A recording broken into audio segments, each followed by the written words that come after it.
This week's episode of This Is Only a Test is brought to you by Huawei's MateBook X Pro, winner of 27 global awards that now comes with Windows Hello. Unlock your Huawei MateBook X Pro with a touch of your fingerprint, secure, fast, and no password to remember. And for a limited time, listeners of this podcast can get $300 or a gift card with purchase. Visit a Microsoft store near you today to learn more. Hey, let's start the show. For Thursday, June 21st, 2018, welcome to This Is Only a Test, the official podcast of Tested.com.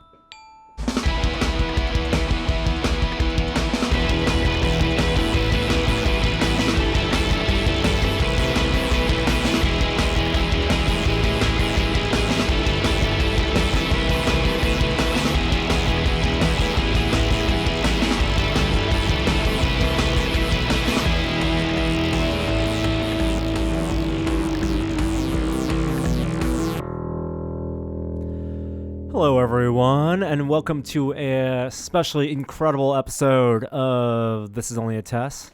I got that joke. Wah, wah, wah, wah, wah. How's everyone doing? How you doing, Jeremy? I'm well. What was that sound? Wah, wah, wah, wah, wah. He's doing the Corey Lewandowski. Yeah. Okay. It's not good. No. That was no relation. It's just a sound I'm making. It's a joke. It's a joke sound. How you doing, Kishore? I'm doing great. Yeah? You doing all right? Yeah? We are going to talk about that movie. Yes. In a little bit. Ah. But not now. Not now. No. We've listened to your concerns. Apparently, we know how Jeremy feels about this movie already. Well, Jeremy's excited to talk about it. Exactly. And Incredibles 2 is what we're talking about. And I will say that we didn't talk about Incredibles in this week's Still Untitled. So you're not going to get overlapping conversation. But for those of you who listen to the podcast who may not have seen it, we're going to talk about it at the end of the podcast. It hasn't even been out for a week. Give them some time. I mean, how many people have seen it already? Like 20 million people have seen this movie already. Record-breaking Pixar. I think that's what we're talking first about. weekend. $190 million. $183 million. How dare you? Highest opening for an animated feature ever. Yeah. And in terms of openings for films ever, it even beat films like Captain America, Civil War. Yeah. In the top 10 openings of all films of all time. Of all films. Yeah. Record-breaking Mondays, record-breaking Tuesdays. The point is, people are watching it. We've seen it. We're going to talk about it, but not right now. And if you're watching the video, we have the lights in the back. If you want to jump forward to the Incredibles talk, the lights will turn a different color. I'm not going to even say what color. Yeah, be because red. we can't predict what color when we hit the button. Yeah. But it's going to be at the end of the show. End of the show. Yeah. End of the show. Get that right out of the way if you've been waiting for our impressions on Incredibles 2. Oh, people can't wait. Hey, how were your weekends? It was excellent. Norm actually saw me this weekend. Well, I drove by you this weekend. He drove by me. I was a friend of mine. It was his birthday, and his wife is a model maker, and they decided to have a celebratory day of kickball. But instead of just doing normal kickball, they decided to build cityscapes, and then everyone had to dress up as various forms of kaiju. So we would run around tall buildings made out of cardboard. Define kaiju.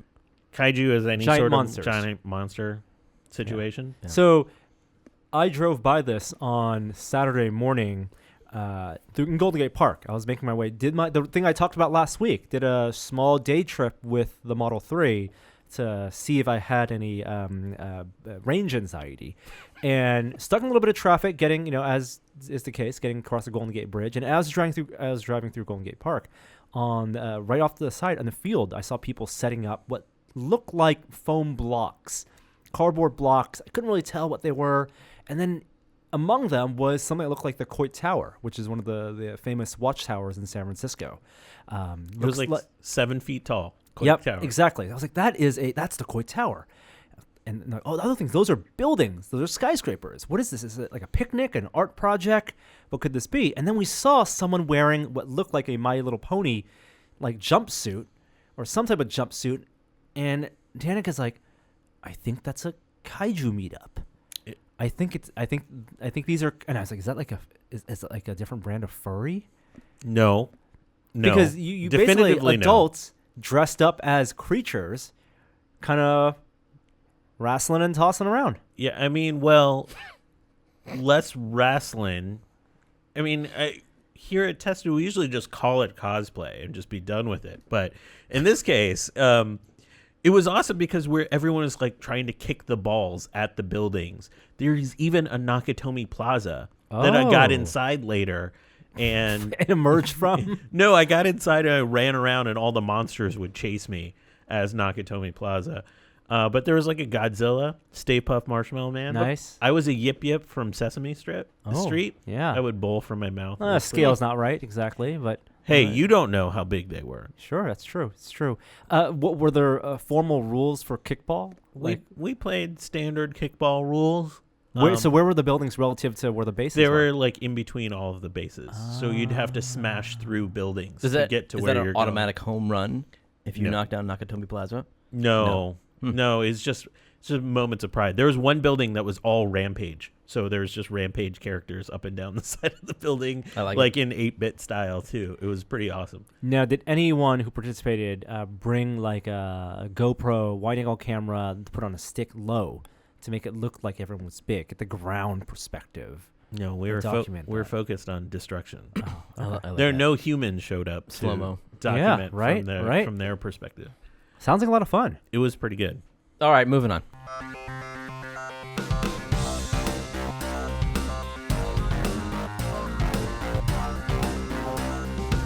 Top story this week. Our top story this week, well, it's a story of stars. Stars and science fiction franchises. We got some big Star Wars discussion, Star Wars news, and also some Star Trek news. No StarCraft news, unfortunately. Not yet. On the Star Wars front, I'm not sure if we can call this a rumor or such, or if it's actually been reported and confirmed, but let's call it a rumor. Both Variety and Hollywood Reporter have reported that Lucasfilm is putting standalone spin-off films, Star Wars stories, the anthology films, on hold even after announcing a director for the Boba Fett movie, on hold given the performance of Solo. Mm-hmm. We'd also heard rumors of a Obi-Wan movie. That's right. In the works. That's right. Yeah. They didn't. I think the comment wasn't that they were putting them on hold because of performance. It's just we know that to be true. That's the inference that it must be because of that. Solo has not performed terribly well. I don't think it's earned $200 million domestic yet. So I think is that the case? I think it's if it has earned that, it's only slightly above that. I think there's two problems. There's the domestic take, which is down 25% off of what Rogue One was, maybe a little bit more than that. That's fine. The problem is that Star Wars hasn't, especially these story films, have not done anything internationally, have not moved the needle at all. And specifically, they've had a lot of trouble getting any traction with these Star Wars stories in China. Why is that? I don't know. It's really, and we kind of talked about it on the podcast a couple weeks ago, of whether Star Wars is an American phenomenon, whether the cultural significance is more so here, but we know it's an international thing. There are fans of Star Wars all over the world. I think you're right, though. China is a massive market, and every Hollywood studio has to consider the international take. In years past, we look at American blockbusters and American films. The domestic release usually holds 50% of the take, right? 50% is America, 50% is the rest of the world. Now it's increasingly so where the biggest budget films, the domestic gross is about a quarter or maybe a third of the total take, and the rest of it's international in the big markets like China, like South Korea, like Russia.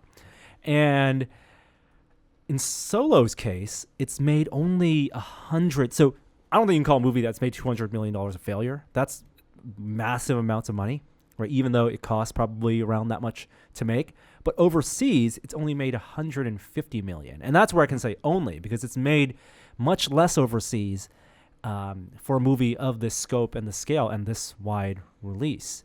So it sucks that from a business perspective, Disney is putting some of this stuff on hold. Maybe it's not so bad from a creative perspective, though, because while the Boba Fett movie and the rumored Obi-Wan movie may be on hold, they're still moving forward with the other trilogies. They announced 2 new Star Wars trilogies, in addition to Episode 9 coming out next year. I think the fundamental problem with this is that we're going backwards with these stories.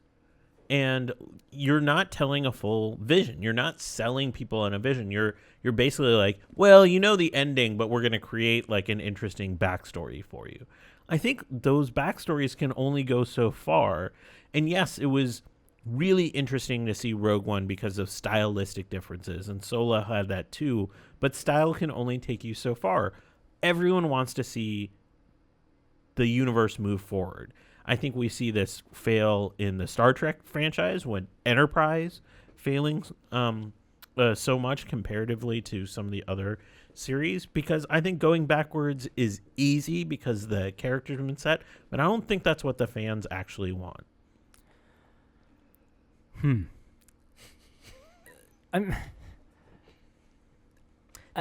you think that that Solo and the Star Wars story spin-offs might work better as television shows? No. You don't think so? I don't think so. I don't want 20 hours and multiple seasons. Because then it's drawing Solo. out that inevitability that Kishore's talking about. That lack of surprise, the lack of tension for what happens, who survives, what it's all building to. I want new characters. I want new types of stories like that aren't just resulting on characters that have been around for 40, 50 years. And to be fair, you're getting new characters in these Star Wars stories. You have the whole cast of Rogue One, new characters. You have, new robots and new side characters and new rogues in Solo. It's just, what is that servicing? And are people watching? Do they stand alone by themselves? Are these movies on the strength of the Star Wars universe and the strength of what people know about Star Wars, or are they movies that can hold their own? And I think that's the bigger question. And hopefully this is these movies are being put on hold so that they can reevaluate the creative side and strive to tell interesting original stories that can stand on their own. Because I am excited for the new Rian Johnson trilogy that's been announced. I am excited for the David Benioff and D.B. Weiss stories, that the trilogies of movies that they're going to work on, because there's so much unknown. We don't know where in the universe they're going to take place. I just think it's interesting they made this decision after one movie, one semi-flop. Flop in terms of Star Wars. That's so disappointing. Rogue One, by comparison, has earned $1 billion worldwide. Yeah.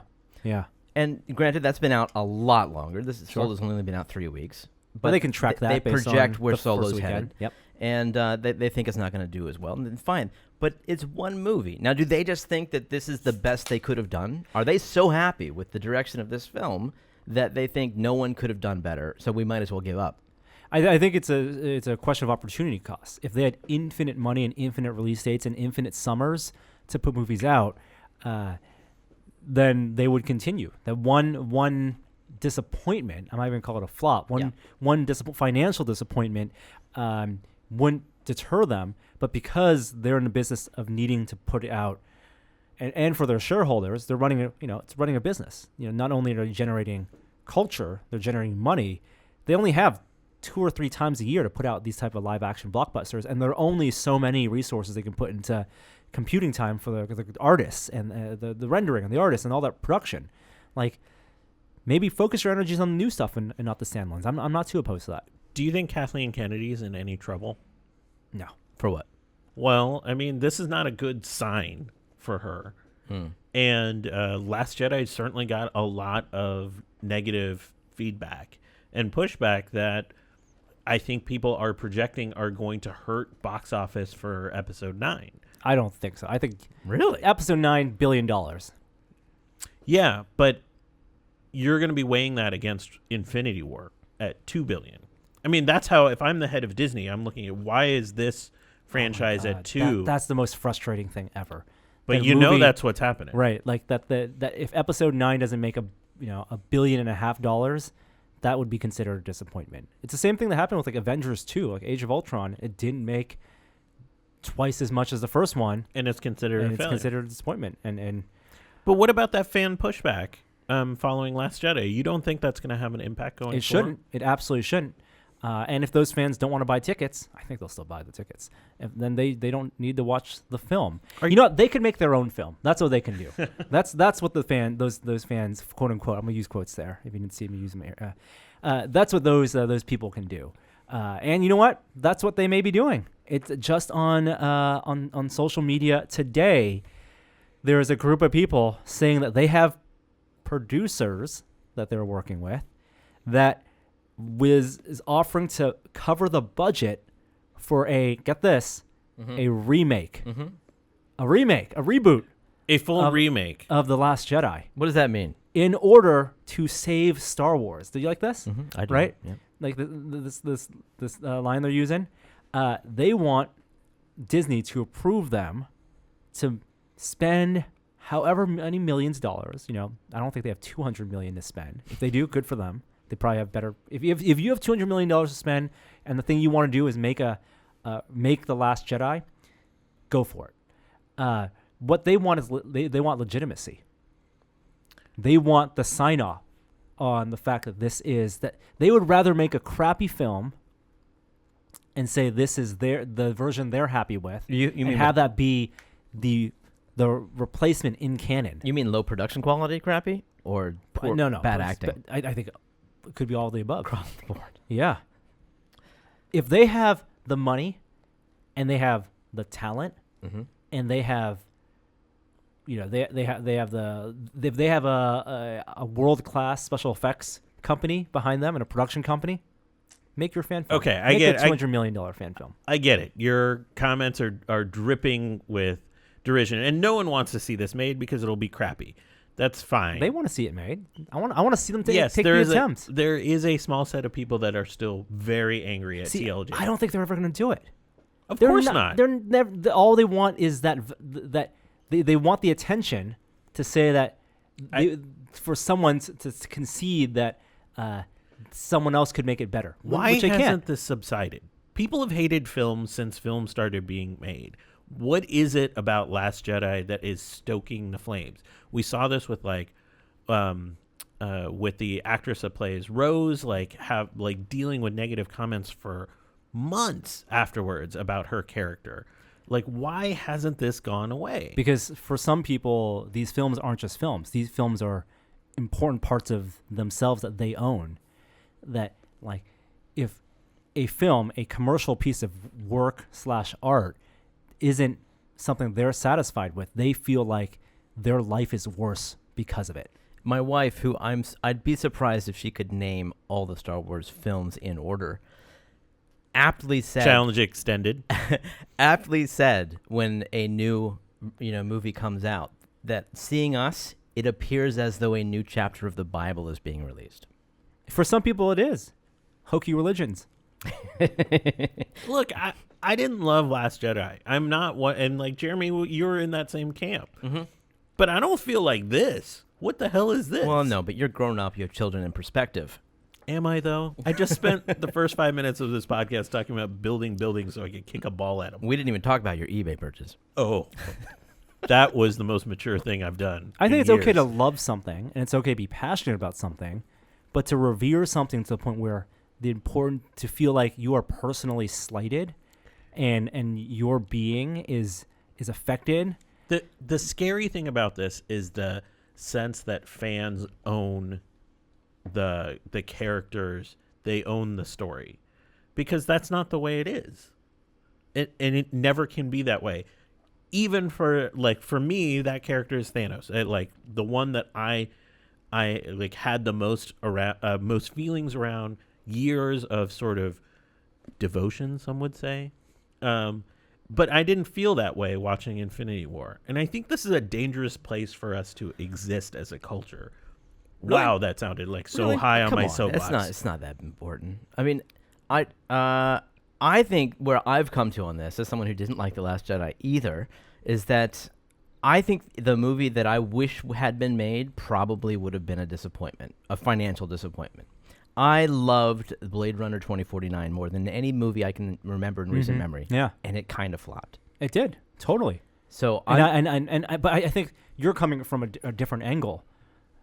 You wanted the artistic. You wanted even more artistic boldness. I'm not even sure what I wanted, but it wasn't The Last Jedi. Hey, and you know what? I'm just sure that Disney probably would. They're measuring the beans. They want to know how much money it's going to make. That's their priority. Right. And I think a lot of people didn't like the film for different reasons. I think the people who want to remake the film probably didn't want Blade Runner 2049. They probably wanted Force Awakens. again.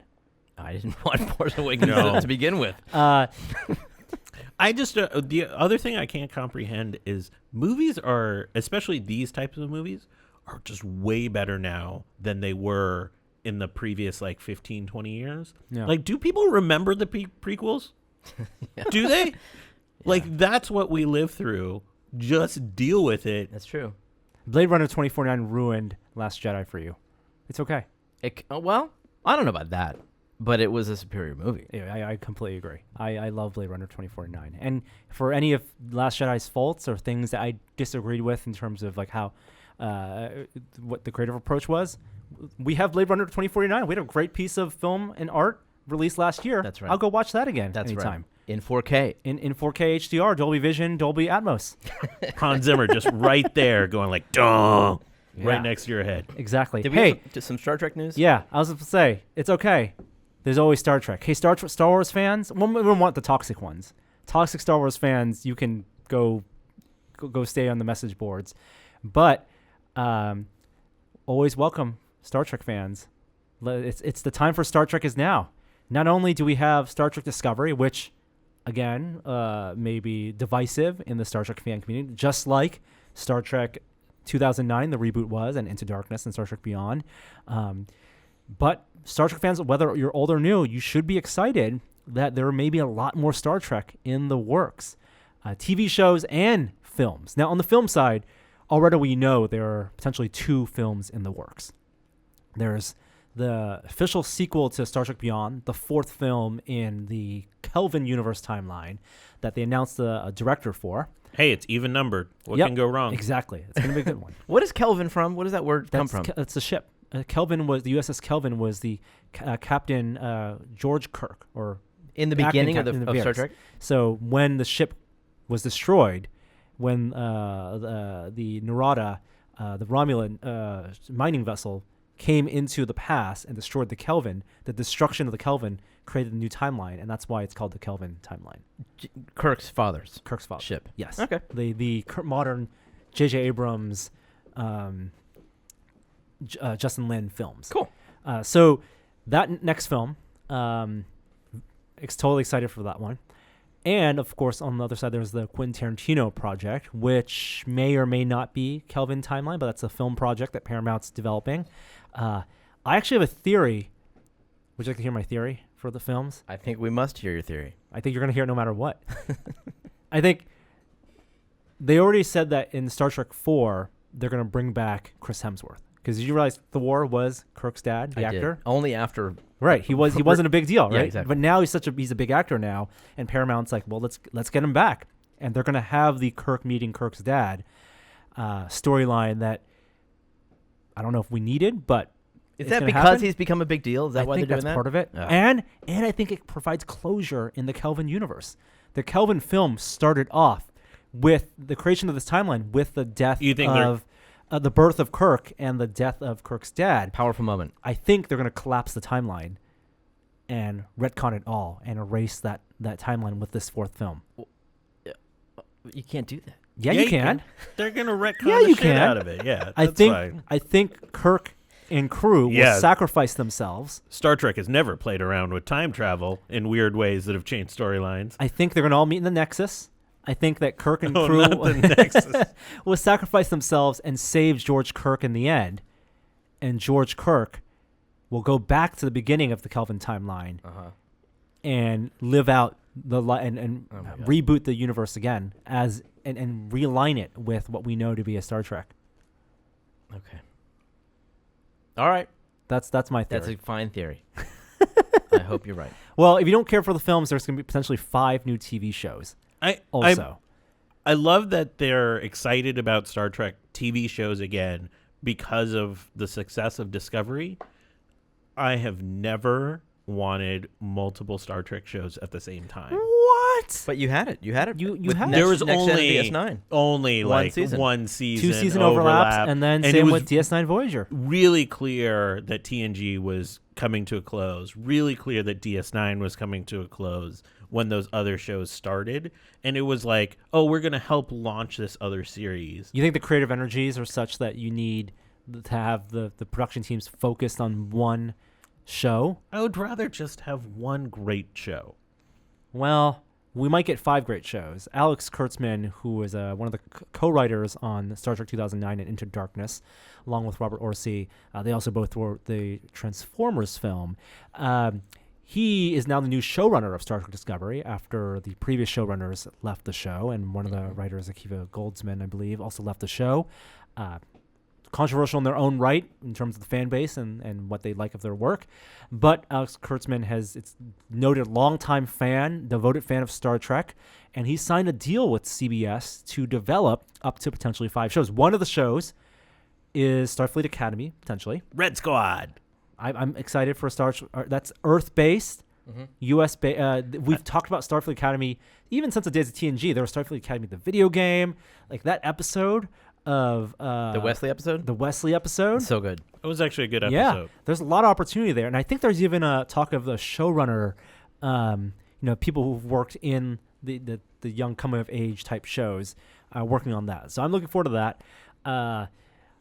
The one idea that I'm super excited by is a return to TNG. We're talking about. Whoa! What? What are you talking about? The rumor is that Patrick Stewart may come back Oh my God! as Captain Picard in a TNG sequel. Just him. What? Just Yes. him? No Riker to be like, why are you still commander? Why the- haven't you taken captain of a ship yet, Riker? That is the rumor. That by far in nerd culture may be the biggest news this week. Is that like and 25 years have passed? Yes.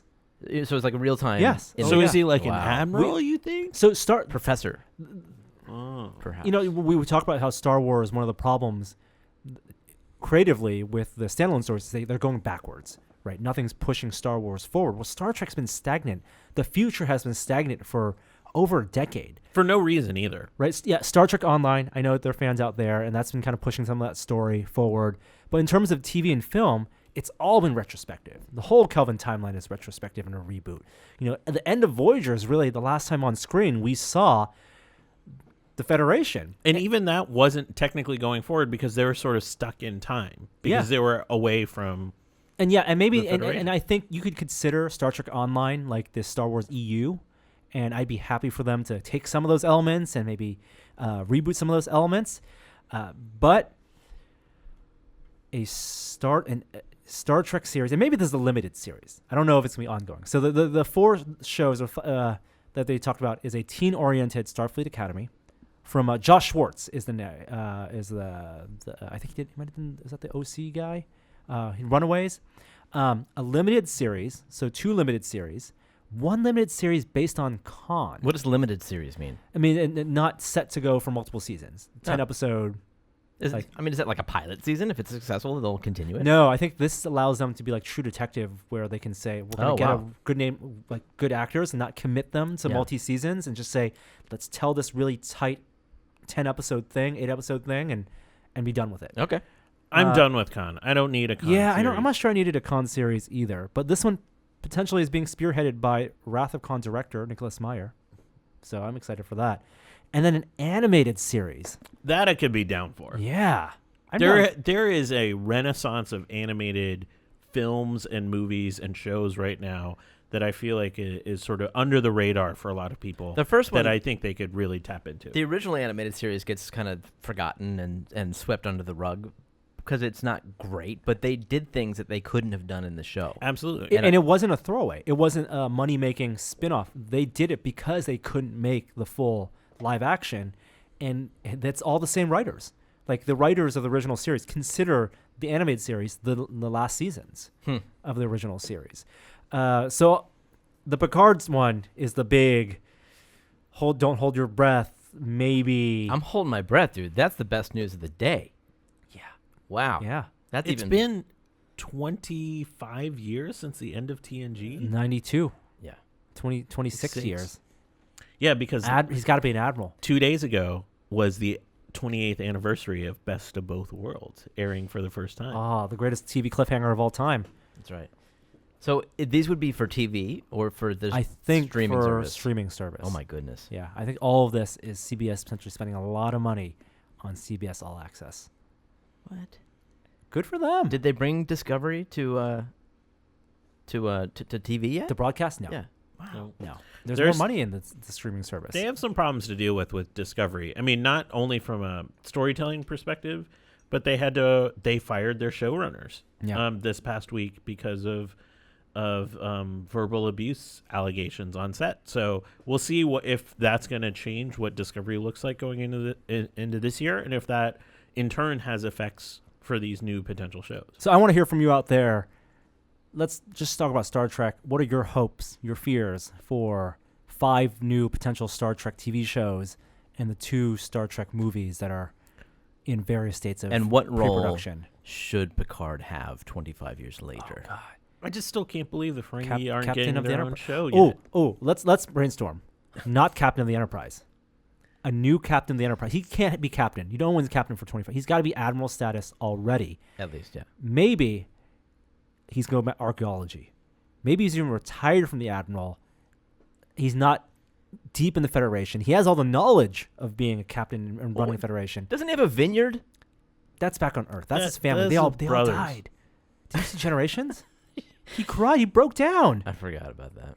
It was the saddest moment. It's been a long time since I've seen Generations. He Don't has watch a lot of love Generations. interests spread across the galaxy. We know that.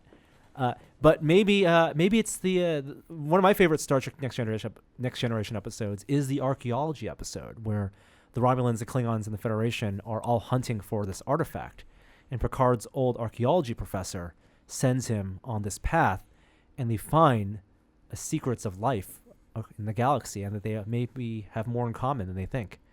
And I would like him to pursue that path. Right Picard, the space archaeologist, with intergalactic diplomacy And the spread Borg. throughout. No Borg.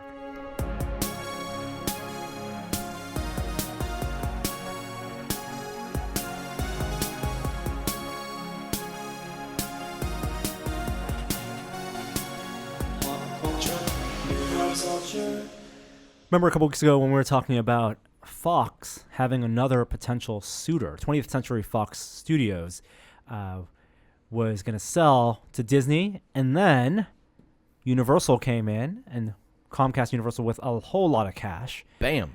and said, we want to buy you. We want the mutants. We want Deadpool. We want aliens.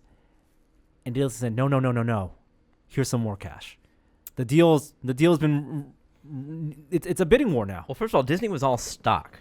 Right? Previously, yes. Yeah. So have they offered cash now? They have now offered in cash and stock. I'm not sure what the exact split is, Yeah.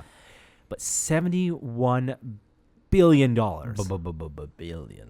That is insane. That's insane. Yeah. Mm-hmm. 35 billion, half of it in cash. 35 billion in cash. Holy cow. Man.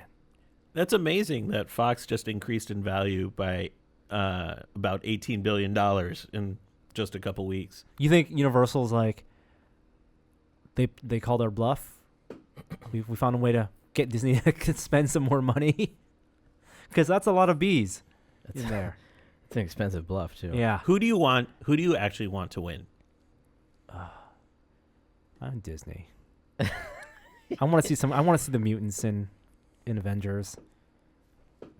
I wish they could come to some agreement like Sony and Disney has in terms of sharing Spider-Man. Are you worried about Disney having all the money and all the of course. properties? Of course. Yeah. I mean, I'm worried about that, but the thing I want is new characters and new franchises and new things, Yeah. right? But if they're gonna spend the money and hundreds of millions of dollars making superhero films until no one sees them, yeah, let's have the X-Men in a Marvel film.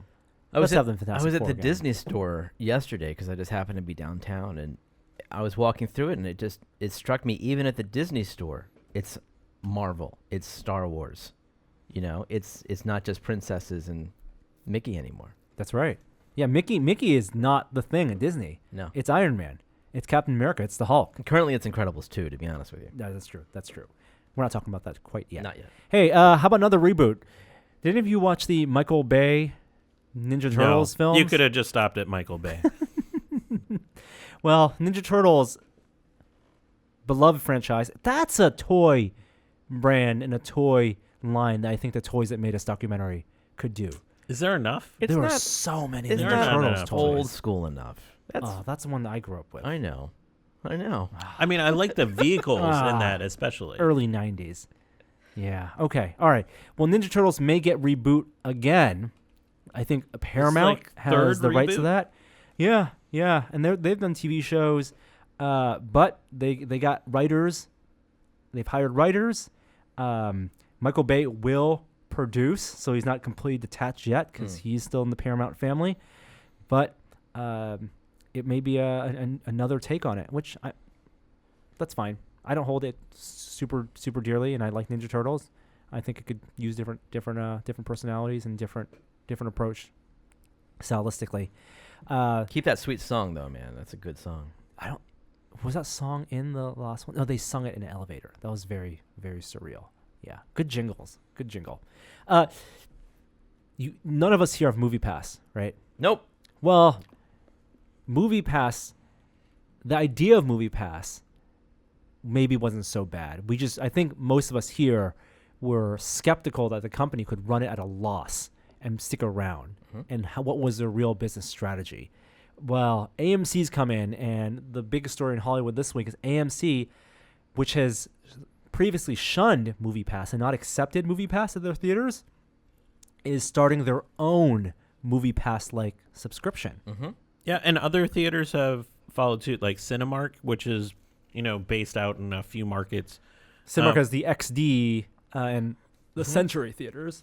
They have a model that's I think $9 a month. But that's one But ticket. you can only watch one movie.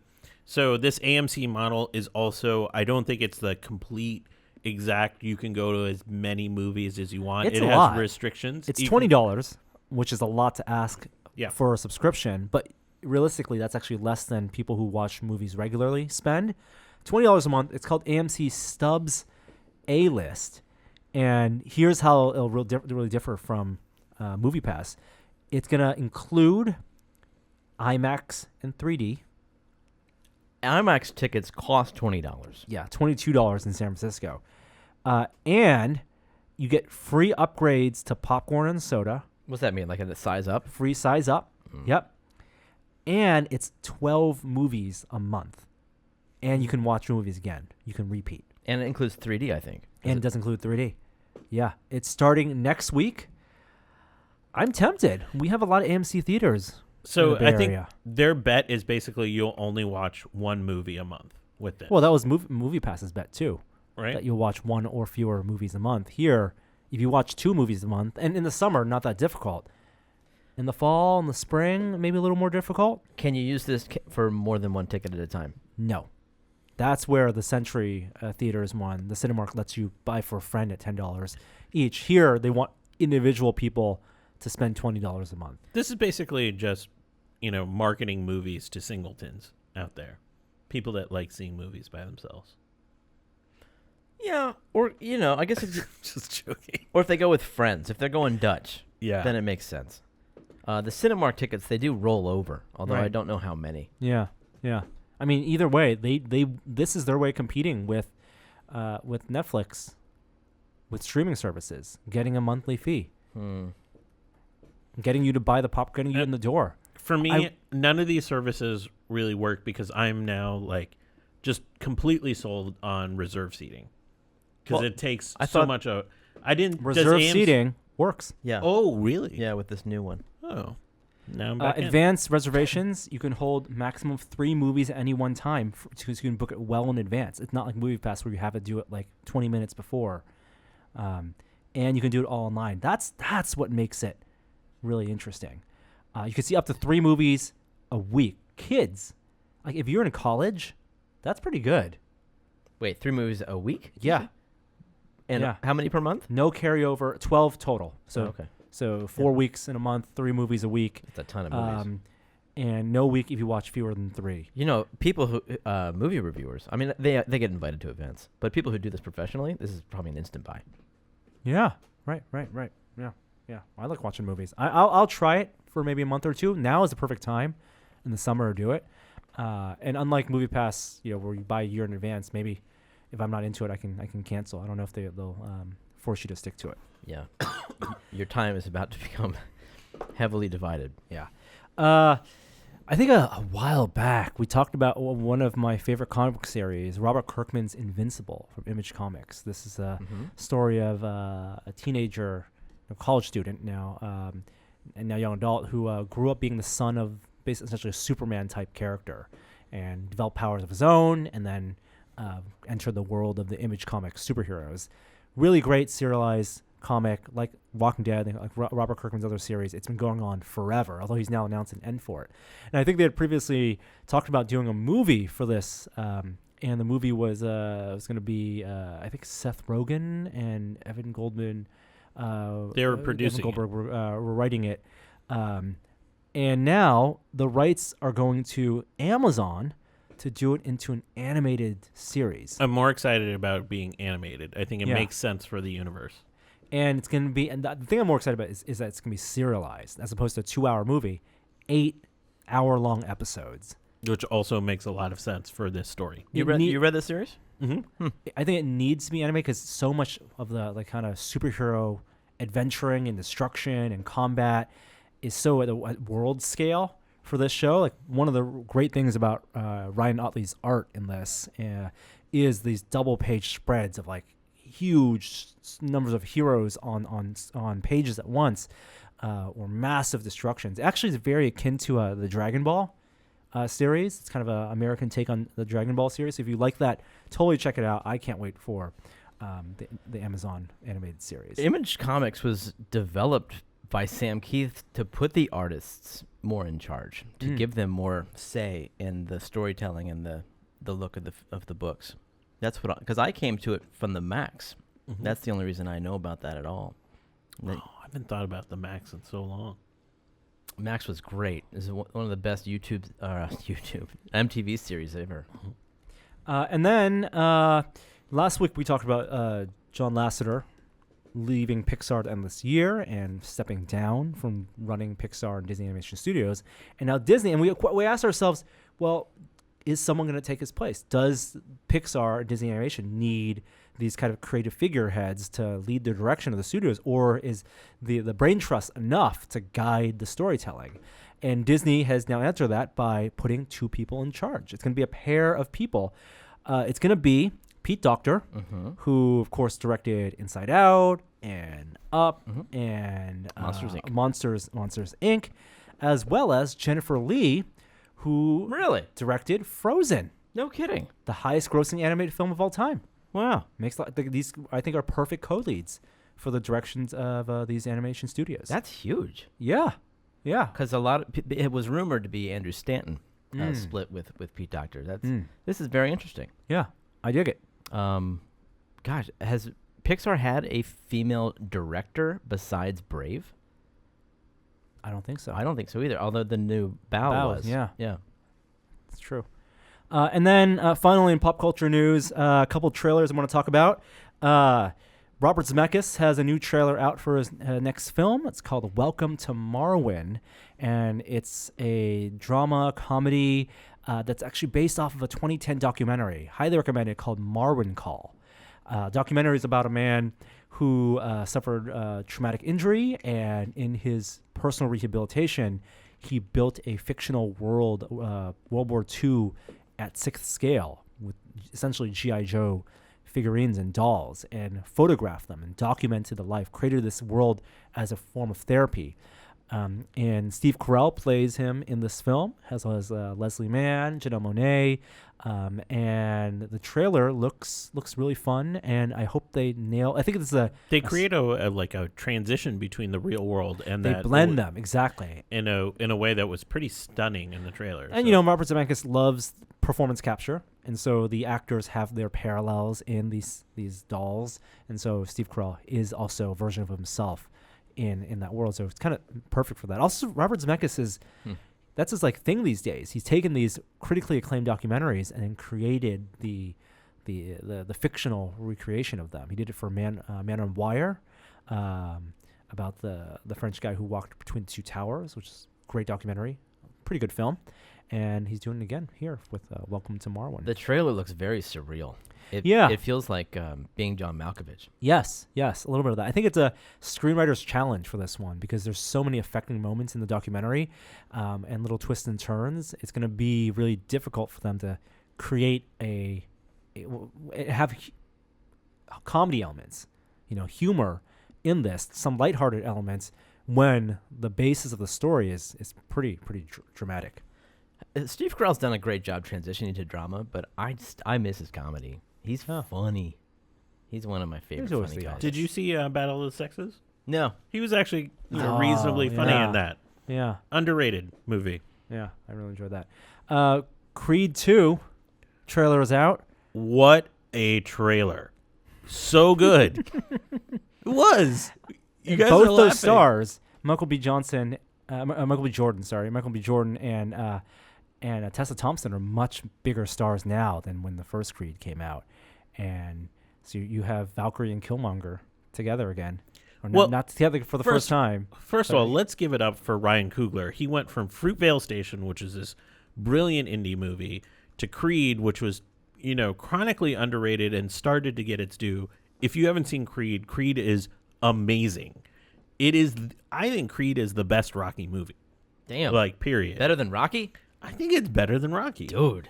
Okay. So he's not directing this one. I know, but he's still involved as a producer. So that's why I want to give him his due. Going from there to Black Panther, and now he's involved again with Creed 2.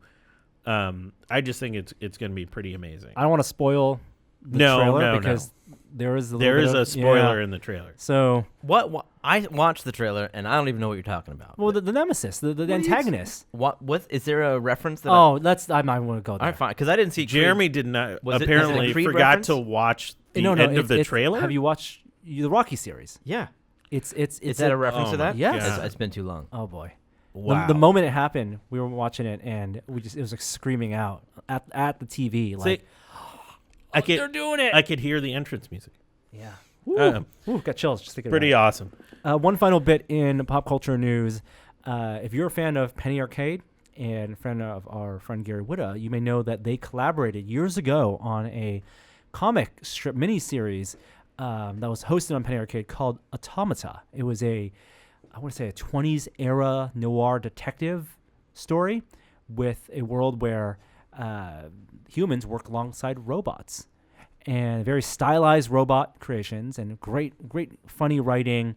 And the fans of Penny Arcade really latched on to this Automata universe, even though there were only 3 strips about these 2 characters, to a point where they did a crowdfunding campaign and raised a couple million, or a couple $100,000, maybe a couple million. It was a lot of money to produce a couple short film series based in this world. And the first episode is on YouTube now, and I think it's worth watching. Mm-hmm. It's called Automata, and it's on the Dust YouTube channel. Doug Jones is in it, playing the robot.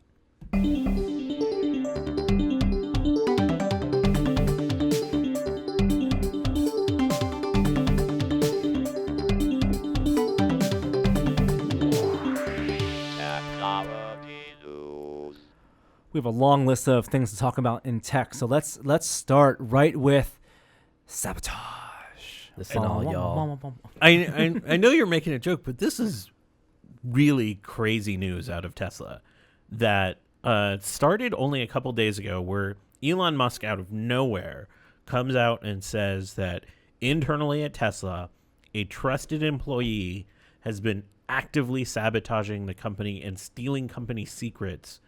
And he kind of inferred that information was being fed either to journalists or rival companies. This was an internal memo that Musk sent out to Tesla, but of course all of their employees was leaked immediately. And in the subsequent days, Tesla has filed a lawsuit against this ex-employee. So the person is revealed to be someone named Martin Tripp, and he has come forward and done interviews with CNN and Ars Technica to tell his side of the story. And he admits he took information, but he calls himself a whistleblower. And this story quickly went from sabotage, talks of sabotage, to talks of whistleblowing and what information he felt like he needed to share. Well, let's actually talk about for a second before we get to that distinction, because I think it's really critical here, what he was actually taking, like the information, because Elon said he was taking information including pictures of the manufacturing process. Right. You would think that this is corporate espionage in terms of sharing secret technology for other car manufacturers, because plenty of car manufacturers want to get into the EV business, and Tesla is selling a lot of cars. And how he did it was he wrote specific code that he loaded onto other employees' computer to take this information and send it off network. Yeah. What Tripp says is that he was not stealing information and leaking information about the manufacturing pipeline, but about things he specifically noticed, including, well, let's start with the most timid stuff. One, things that Tesla underreported number of Model 3s made for shareholder purposes, that instead of making 2,200, they made 1,900 to inflate their numbers. Fine, whatever. That they were creating more scrap, that unnecessary scrap, and storing it potentially unsafely in their production facilities, the scrap metal and their battery facilities. Yeah, bad. That they were potentially shipping Model 3s with punctured batteries. What? This is the big one. The big one where he says that when he was working in Nevada in the facility, he observed that punctured batteries were put into Model 3s and shipped to users. If that's true, that's a big deal. That is a safety hazard, and that's worthy of whistleblowing. Shouldn't we be able to figure this out? Like, there are Model 3s out there. I mean, this is no, we can't figure unless a bad thing happens, right? They're Like, so concealed. yeah. Yeah. They would have to forcibly, like, what I guess he wants to do is force recall, and get these batteries examined, and get Tesla to admit that they actually did this, which they don't want to because they say they didn't. Like, this puts everyone in a bind. The owners, Tesla. I mean, I think this is if there's any realm of possibility. Does he have any hard proof of this? That's what he leaked. He said he leaked it to, and he had extensive conversations with one newspaper. Yeah. And that newspaper has yet to run its story. What is the Meaning evidence? they haven't vetted the Exactly. information. So I bet whichever publication, we don't know which one it is, whether it's New York Times, Washington Post, or whatever, is doing its reporting. Yeah. And when that story comes out, it could be a big deal, or there might be no story. Right. But I think it's worth considering that, this is something that may be happening. It may have already happened. This story went from being bizarre to just absolutely wild in 24 hours, because the vehemence of the denial from Elon struck me as just a little bit odd, because it was, you just don't see those kind of messages from CEOs in that way. Like, he was accusing him of espionage, basically. And then this response in the media from the person who tends to stay anonymous in these cases where there's, court proceedings happening. Do you think we're going to get to the bottom of this with a potential news story? Or I kind of think this is going to be one we won't know the truth for a while because of the court stuff. I mean, this is something that I want whichever newspaper, whichever publication has the information and is doing the reporting to do their due diligence and, not look for a story that isn't there, but if there is a story, then carefully investigate it. How do you do this given Elon's tax against journalism too? Yeah, they I know. have to walk a very fine line because of that. And this puts those allegations against journalism to new light. It could be him getting ahead of it, just like the internal memo talking about sabotage and hacking. Try to get ahead of the story of this being, reframe whistleblowing as sabotage. It's two sides of one coin, but whatever the truth is, I want to know. You guys are taking a very cynical, pessimistic vantage on this. I mean, there is a principle of innocent until proven guilty here. There is no evidence I've seen to indicate that this is true. I'm not even suggesting that there's anything at fault here, but it is a really wild situation going on here, like how quickly this story has moved. Yeah. And if there is nothing at fault, I want them to be vindicated, and I want whichever 100%. publication that has the lead to do the investigation and report as such. As a Tesla owner, how do you feel about all of this? All I know is I was driving to work today, and I imagine if the car caught on fire, what would my next steps be? Go on a podcast and talk about it? No, I would grab my phone, grab my bag, get out of the car, start recording video on my phone, and take photos of the DSLR throughout, and then put those on Getty Images and make money off of that. Oh my God. Make money off of it. So I got to pay for a new car. I I would document as know much you as would I document. could. Is there special insurance for electric cars that I don't know about? It's expensive insurance, but yeah, there's insurance. Like, I don't think it's special if insurance. like if the batteries were to catch on fire. I mean, they have a warranty, right? Yeah, So right. I would hope that if a battery caught on fire in a Tesla would give you, like, will replace that car for you. Okay. Yeah, that's what I would hope. But Right. I don't know. I mean, the really shitty thing is for people who have had problems with their car batteries Yeah. and caught on fire and posted them online, they've been attacked by not even Tesla owners, but people who are just fans of Tesla, saying that they shouldn't be sharing that information because it's hurting the image of. It's delicate. Yeah, no, you should be sharing it. People should know. Like, you can believe in an EV future and still acknowledge that it's in it's imperfect technologies right now. Right. Agreed. Oh boy. Whew. All right, moving on. Hey, let's talk about something more lighthearted. Instagram.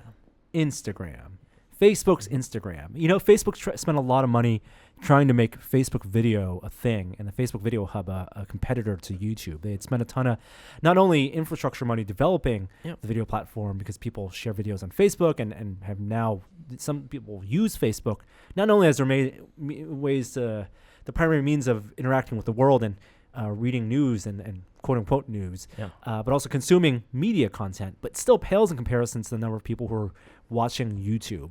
And so Facebook tried spending money making shows, putting money in content creators' hands to make shows exclusively for their site.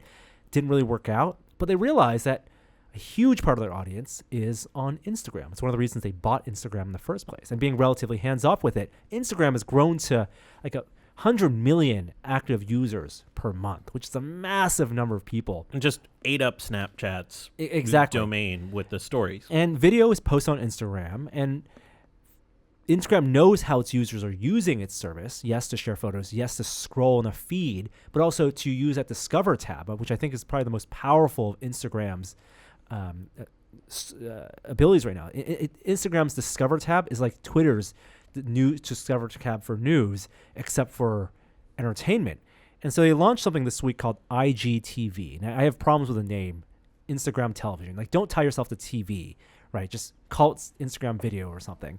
But it's not only, it's a separate app, but also a new feature in Instagram where they're encouraging people who make content, whether they're photographers or videographers, to create video and share like YouTube style content, hour-long content on Instagram.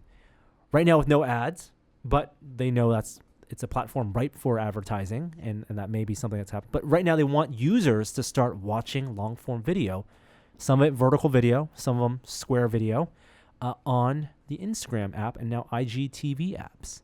Do either of you, are you part of that million or 100 million monthly active users? I'm an Instagram user. I don't post stories that often, which is I think the most common way video is Don't ever do that. shared.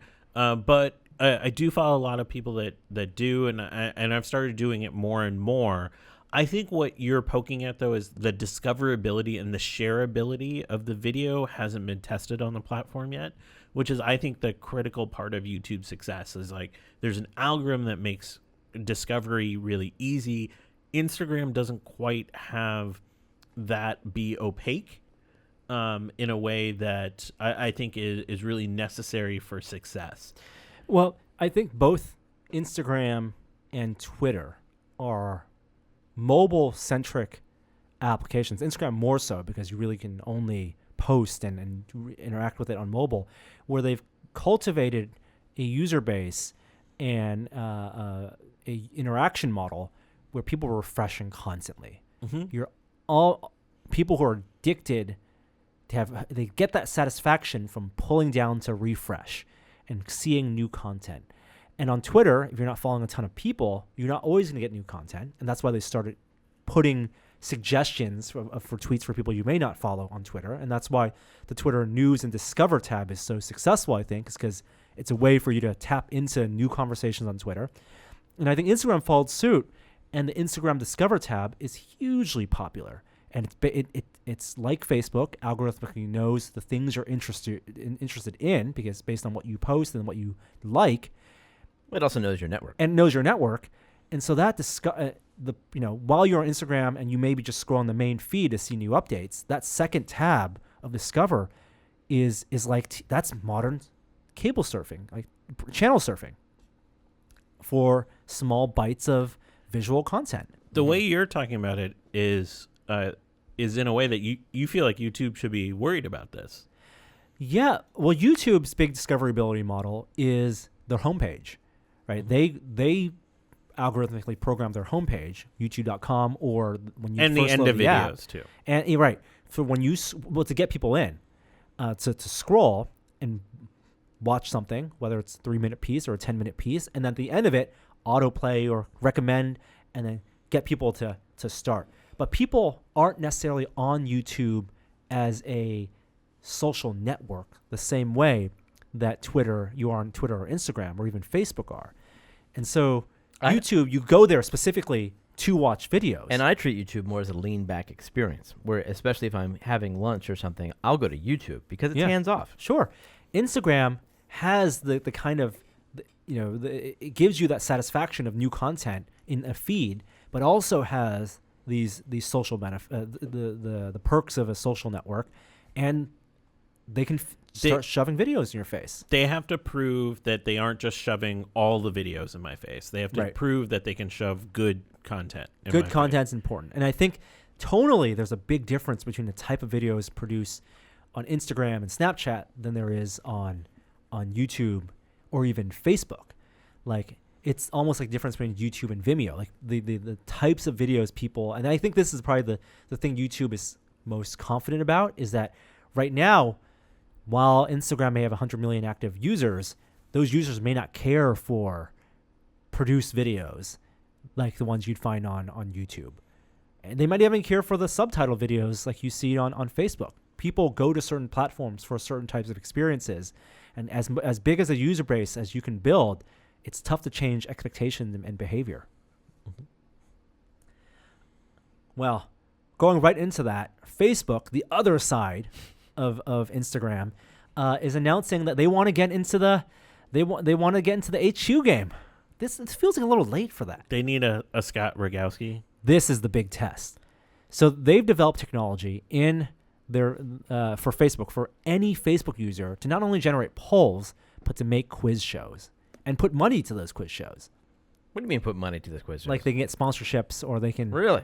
That feels like gambling. Well, no, because it's knowledge based. It's not randomized at all.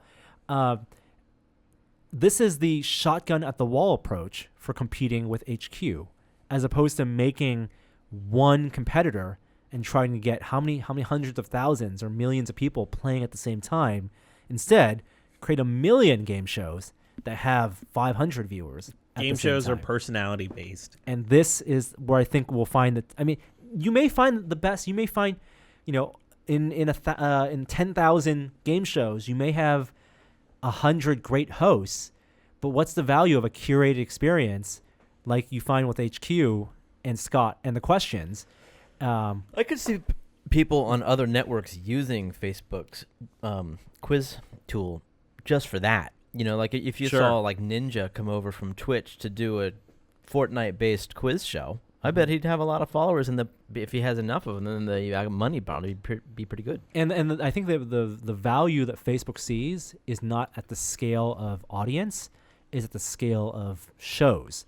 And so if you do have, let's say, 1,000 great or good to great quiz shows running on Facebook at the same time, each with a couple hundred people playing, you and your friends can play, and it feels more like an intimate. It feels more like the bar quiz experience, a bigger bar, but not as big as the bar quiz experience at his HQ, which is hundreds of thousands of people. But Fair. he says it's personality based. I say it's money based. If you don't have the money? $1,000 at least up for grabs, preferably 10, Right. you're not going to see people playing this game. But in even when you respectable do, numbers. what's the most that any person's won on HQ in a single game? Oh, a lot. In general, it's like in the dozens of dollars. In general, if that. Right? Yeah, no, less than right? that. So it's not really. But on occasion, they'd go all in on one When prize. it first started, it was higher per payout because So there's less people. mathematically, if you have $1,000 up for grabs and only a couple dozen people playing, a couple hundred people playing, Oh, it's still the same. If it's 1,000 up for grabs, that's great. But Yeah. I'm afraid it's going to be 10. No. They wouldn't do this unless they could get sponsorships. Okay. I could see a model where Facebook's working with content networks and where I'll make a tech quiz show. Yeah. And Microsoft wants to sponsor one of the questions, and then they'll take. That's where the money will come from. Facebook will take their take. It's interesting. It'll be up to the creator to not only bring the personality and the entertainment, but also good questions. And then they have the network to propagate to say, everyone in my tech community network, everyone play this game, and it'll be great. And it's focused and targeted advertising. I think if Facebook really wants the money, they should just make a battle royale app and just release it in iOS because that's the way to make money. That is the way to make money. Fortnite on iOS. How much money do you think it's made in the past? Don't click the link, Jeremy. How much do you think it's made in the 3 weeks it's been out? In 3 weeks? No, 3 months. Oh, sorry, 3 months it's been out. How much has it made in that? Just amount of time? iOS. I'm going to say $10 million. Your order of magnitude off. Is it 100? It's $100 million. Holy cannoli. It's a free game. I mean, all of that is skins and loot boxes and that kind of stuff. That is insane. I mean, that just shows you how big of a user base is happening. Though, I actually wonder if... That's more profit than Solo has made, by the way. No doubt. I mean, but the games are big business. I do wonder if we're hitting a Fortnite sort of peak. And the reason I suggest this is you can see Ninja's Fortnite subscriber total. He shows it, and it's dropped 70,000 in the last... Out of what, though? It was 230,000 paid subscribers to his channel. And now it's down to like 160. And some of that is drop off from people using their Amazon Prime free thing. But that tells me less people might be watching. It's still a really popular game. They're going to soak money at it, but we might be near like a peak point for it. And now we're just going to be on the slow decline for that game. Interesting. It's just a fascinating phenomenon to observe from the outside because it's not in that Royale world. Totally. And so now the question becomes, what's sort of the next thing? Obviously, it's Rec Royale. That's right. From 16 players to how many more can we get in you know, there? You know why it's not Rec Royale? Is because people have gotten good at Rec Royale, and now I can't kill anybody. They're good now? I noticed Since we that, played too. over this past weekend? Yeah. I got a Scout's Honor at one point, but it was hard, man. You got to camp. You got You got to camp. That's at the not a end. way to win. It's That's not. a It way doesn't to feel win. right. It doesn't feel good. We played this weekend. We all got Scout's honors. Yeah, each of us. Hey, I didn't talk about my trip this weekend.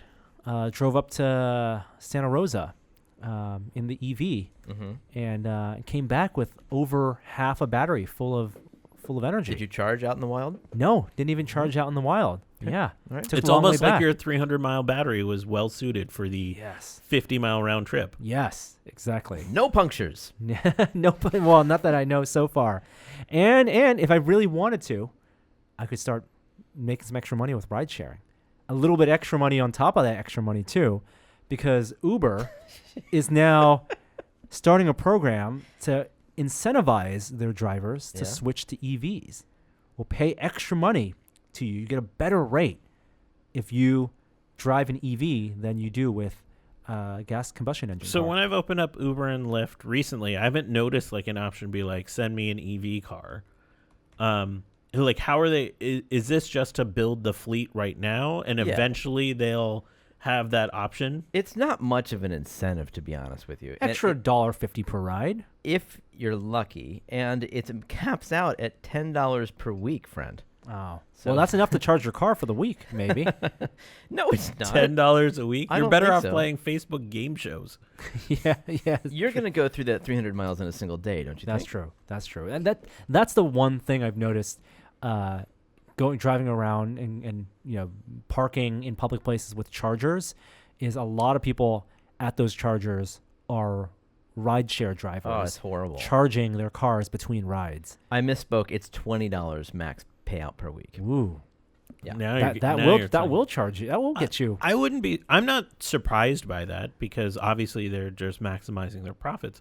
But in addition, like as a consumer, hell yeah, I want to get a ride in an electric vehicle. I feel better about my ride.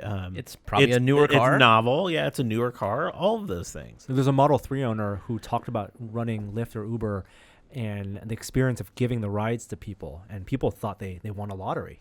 They're the riders. Like, oh, did I get like a special thing? Like, why do I got a Model 3 picking me up?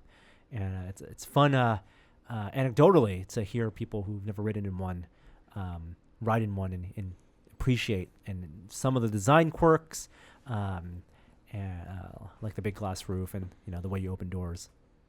I'm not gonna. So drive one of these. you know what this article taught me that I found most interesting is Sacramento has their own locally publicly owned utility of superchargers, not superchargers, but fast chargers. Oh, the DC chargers. Yeah, so that's very interesting. I mean, that's the equivalent for the rest of us, right? Of the fast charger network. Right. Well, you can't use those on Teslas unless you have an adapter. I want to know more about that. Yeah. My equivalent is still called a gas station for my car.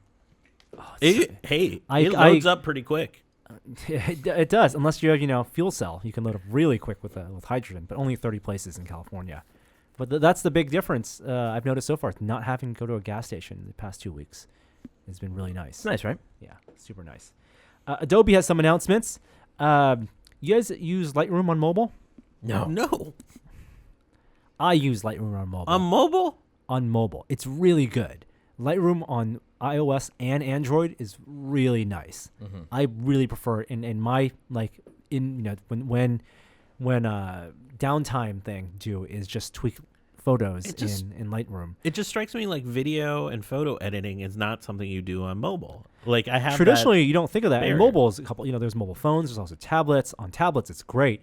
Adobe is really leaning into it. I think they found real good success with Lightroom on tablets and phones, and they have a new project called Project Rush that's going to be video editing on mobile, combining aspects of Premiere, After Effects, and Audition for you to produce videos. And we've done iMovie on iPhone, and I haven't used it recently, but even 4 or 5 years ago, it was pretty good. If you have like an iPad Pro, this Project Rush could be your first pass video editing device, especially if it has compatibility with the file formats in your library on your desktop. So one of the ways I use Lightroom Mobile is do first pass light editing on the phone, and it's all synced up to the PC, and then do the final pass on the PC on the bigger screen, better color quality, and just more pixels. If you could do that for video, that could be really, really interesting. The problem with apps like that, to me, have always not been their capabilities, but the user interface and how quickly you can get work done. Right. Now, obviously, the pencil adds another dimension, and maybe that'll be very helpful. I'm not sure if iMovie on the iPad Pro supports the pencil. I don't know. I haven't used it recently. Seen that. Yeah. But maybe that's a game changer. I don't know. But until you can work as fast as a mouse and keyboard, it's always going to be it's a pain to use. Especially the keyboard. Video editing is one of those things where keyboard shortcuts, you live and die by keyboard shortcuts. And you need to be pixel precise in terms of your timeline. Right. So photo editing, you can get away with sliders. You can use sliders left and right and draw your mask and stuff like that. But you're right, for video, and also multi-windows, right? Video editing is a situation where having lots of windows for your various menus, for your various media management, being constrained to a 10-inch screen or even a 5-inch screen on your phone maybe feel very limiting. With that said, I mean, they are extremely powerful apps. Yeah. I've always thought GarageBand would be a system seller to a certain audience if it was the only app on the iPad, because it is so powerful. I bet Adobe's going to make good products.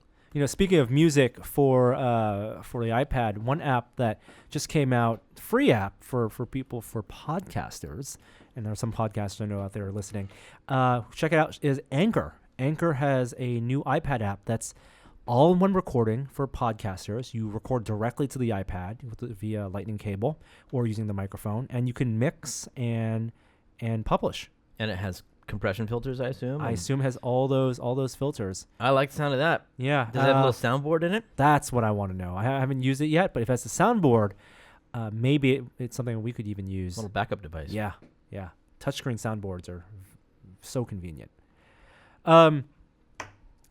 Let's talk about Amazon. A couple bits of Amazon news. 2 bits of Amazon news. Mm-hmm. This made the most sense in the world. Alexa being put in hotels. Okay. Totally makes sense. It's a cheap investment, high return, alarm clock, easy to set. Now gives you like recommendations. You can display like ads and promote your services if you're the hotel on it. Potentially later down the line, it can even control media and lights in the room. That's the number one thing. When you go to a hotel, like a nice hotel, they have their own proprietary interface. You know, everyone in the hotel is trying to modernize. And if you go to like in Las Vegas, hotels have tablets, but it's all their version. You have to learn their interface, how to open the windows and turn on the lights and to play the music. Everyone understands Alexa and understands the voice things you can do. You provide a list of voice tools, and because it's all tied into Amazon's network, and maybe there's there's pros and cons to this. The idea is that when you book your hotel room, you give them your Amazon account name. I think that gets really dicey. And then you have your information that you can access. I want it to be like some sort of guest account. No, it's gonna be room service, right? It's gonna be room service and wake up calls. Or Yeah. But that's what I mean by like a guest account. One that's gonna remember me for my stay. Right. So you don't want it to tap into your Amazon Music playlists and make phone calls. If you could go into a hotel room and without having to take a phone or a tablet out of your bag, tell the Alexa there to do a video call. The security implications of sharing something that has that much access to my information. No, everyone has terrifying. a device for that already. That's their phone. That's their phone. I know. Or their PC. Sure. Or laptop. Yeah. All right, like that extra bit of convenience. We'll see. I mean, it's a problem for Amazon to solve, honestly, and Amazon to be secure about. Hey, I bought one of the new ones, by the way. The new Echo. The spots? No, the new Echo. The new the Echo. shorter one with a fabric on the outside. I like the look of those. I do too, and it sounds better than the old original Echo, and it's smaller. I'm happy with it. You use that as a music player? Well, my daughter listens to more music than anyone in the family, and so I upgraded her from a Dot to the $80 Echo. Another Amazon initiative, maybe be more positive about this one. Amazon Hubs. These are storage lockers that Amazon wants to put in cities and apartment buildings that basically become delivery mailboxes as opposed to going to the 7-Eleven storage lockers. They already exist in so many places. Like you mentioned, they're at 7-Elevens, and they apparently have a ton of users already. I don't use this service just because it does make sense for where I live, but the report is that they have 500,000 users using this service already. I believe it, man. There needs to be a solution to package delivery. Yeah, I mean, that's why... I mean, it's just a bigger mailbox. It's basically apartment buildings as opposed to having your small mailbox having something that looks like a giant locker. Well, or it's like my coffee shop has one. So it's not just in residences. Right. Well, it's shared. So you have your account. Maybe it's, RFID or QR code based. And some you walk of them up, are thumbprint, I think. And then I don't want to touch anything in public. You tap your watch to the panel and then tells you which locker your goods are at. And then you can open it. And maybe, get this. Here's a big idea. Maybe it'll help Amazon reduce the clutter of packages and not have oversized packages for small objects.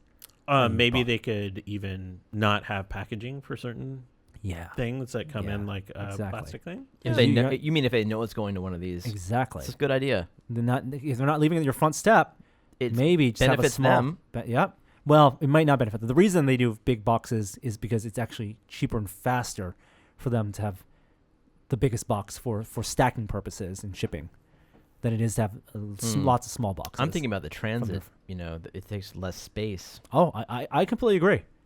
I think so too. Maybe it's maybe it's one box of all the stuff and it's just labels stuck on them, and then the delivery person goes to the locker and throws things in in the different locker cubbies. Yeah, I'd be down for that. It also decreases human interaction. This is like, it feels like that dystopian future where you're just going to lockers and opening things and there's zero human interaction. We've seen it in movies all the time. And it's quickly becoming a reality. All right. Yeah. Meet cutes at your Amazon hub. That's the next Hollywood rom-com. Netflix rom-com. Let me say Hollywood. Netflix. Yeah. We should speed round some stuff so we can get to incredible spoilers. Oh my All right. God. Yeah, so you're painful. dying It's so here. painful. Okay, Apple stuff. We've done Amazon. We've done Adobe. Let's talk about Apple. Apple phone rumors. The big rumor this year is not only a larger new iPhone, but also maybe different types of screens, OLEDs and LCDs. This is interesting. A lot of reports say that they're going to stick with LCDs because they're cheaper. I'd be a little disappointed. I would hope that they would stick with LCDs because they can go faster refresh rate. So the thing I want to see is 120. let's say even 90 hertz phone screen. I know it's going to be consume more power. Yeah, do variable refresh rate. But then if they do LCDs that do high refresh rates, then they're going to have a split market because they have OLEDs that have really good color and brightness and power consumption, and LCDs, it's basically they have to choose one or the other. And it's unfortunate. I think they're going to stick with OLED as being the high end and LCD as the low end. Okay. But maybe people don't care and they just care about form factor, and they'll pay $800 for a giant iPhone. Lots of phones this year with the notch coming out. A lot of non-Apple phones with the notch. One phone that does not have the notch is called the Oppo Find X. And this camera doesn't have a notch because it hides the front-facing camera inside it. There's a mechanism that pops the top of the camera up, and it's not just like a flash pop, like a very small thing. I think there's one other phone that does that, but the whole top of the phone, the whole width of it, raises up mechanically to reveal a camera. Clever bit of engineering. I think terrible long-term design. Feels like point of failure to me. Lots of points of failure. Yeah, it's the same fear I have for the Rift with varifocal lenses. Why are people copying that notch, man? Is that just like copy Apple at all costs? Yes. Yeah. All right. Yeah. I think it is. A Kickstarter campaign I want to point some attention to. This one I thought was interesting, photography related. It's called Instant Madney 35. You have an old 35mm rangefinder camera, like a Leica or a Nikon, and this is a kind of a little bit of bulky attachment. I think a series of mirrors actually that you put in where the 35mm film would normally go, and instead it bounces all that light onto a Polaroid instant photograph. So using the lensing of your 35mm rangefinder, but then nice quality lens, and pops out, and you have Instamax Polaroid. That's kind of cool. Wow. Yeah.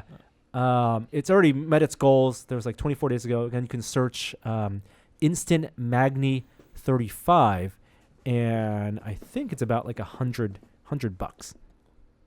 for Leica cameras, if you have an old Leica camera. I found a couple interesting things, bit of tech things online. This one I think was so cool. It's a Scrabble Lamp. So I've seen like Scrabble Lamp tiles where they're light up lamp tiles. You can string them, like Scrabble keys have a look to them. This one is a Scrabble tray with a gigantic bar, Scrabble tray. a pretty big Scrabble, like a double size or triple size Scrabble tray. Yeah. And you can put these letters on them. The letters are translucent, and you can put them in any order, and they light up because there's a strip along the inside of the tray that conducts electricity. Does it light up red if that's not a word? No, that would be cool. I like that. It doesn't include a ton of tiles. It includes like 12 tiles or something and stickers that you can stick on. That's weird. So the bulbs are actually in the pieces. The bulbs are in the pieces. Why wouldn't you put a strip in the base? Because you want that negative space. To make people buy more tiles? That's interesting. Yeah. Okay. Yeah. And one last bit of weird gadgety tech, a plug, like a power plug, a wall wart, where it can detect inside when it's close to a wall outlet and when it gets close to a wall outlet, Yep. not directly plugged in, it lights up. It has a little flashlight. Why? Just so you could see it? So you can see where the wall outlet is. Uh-huh. How many times you go underneath your desk Yeah. and you're trying to plug a plug in, a Yeah. 3-prong or 2-prong in. So where's it get the power to light up? So it has like a tiny battery in there that will last, they say, for a very long time. But it incorporates a current sensing technology inside the plug itself. That's neat. I think that's pretty cool. None of this is as good as Incredibles 2. No. That's why we're done with technology news for this week. Let's move on. Before we move on, actually, to our next segment, I want to remind you that this week's episode of This Is Only a Test is brought to you by the Huawei MateBook X Pro, winner of 27 awards at Mobile World Congress, including Best of Show Laptop, Best Innovation, Best Design, Editor's Choice, and Reader's Choice. With Windows Hello, you can unlock the Huawei MateBook X Pro with a touch of your fingerprint. It's secure, fast, and no password to remember. Huawei's MateBook X Pro is now available at Microsoft stores, Amazon, and Newegg.com. And for a limited time, you can get a free $300 gift card with purchase. Visit a Microsoft store near you today to learn more.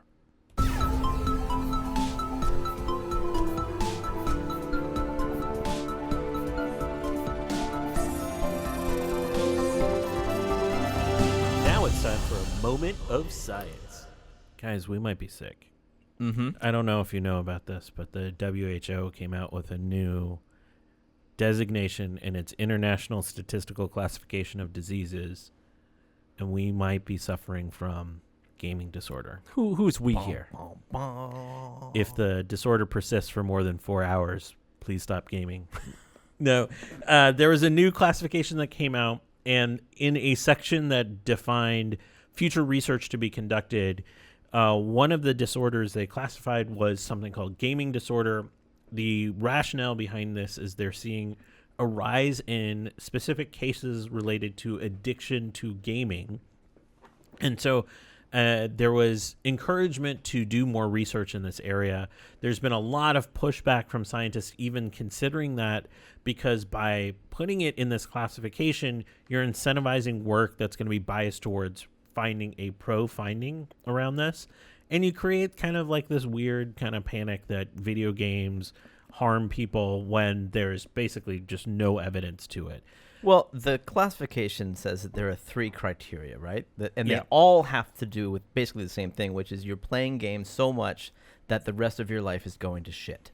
Yeah, and which is classic addiction behavior, right? And you could say the same thing for other addiction-based behavior, whether it's like drinking too much alcohol, like being addicted to drugs.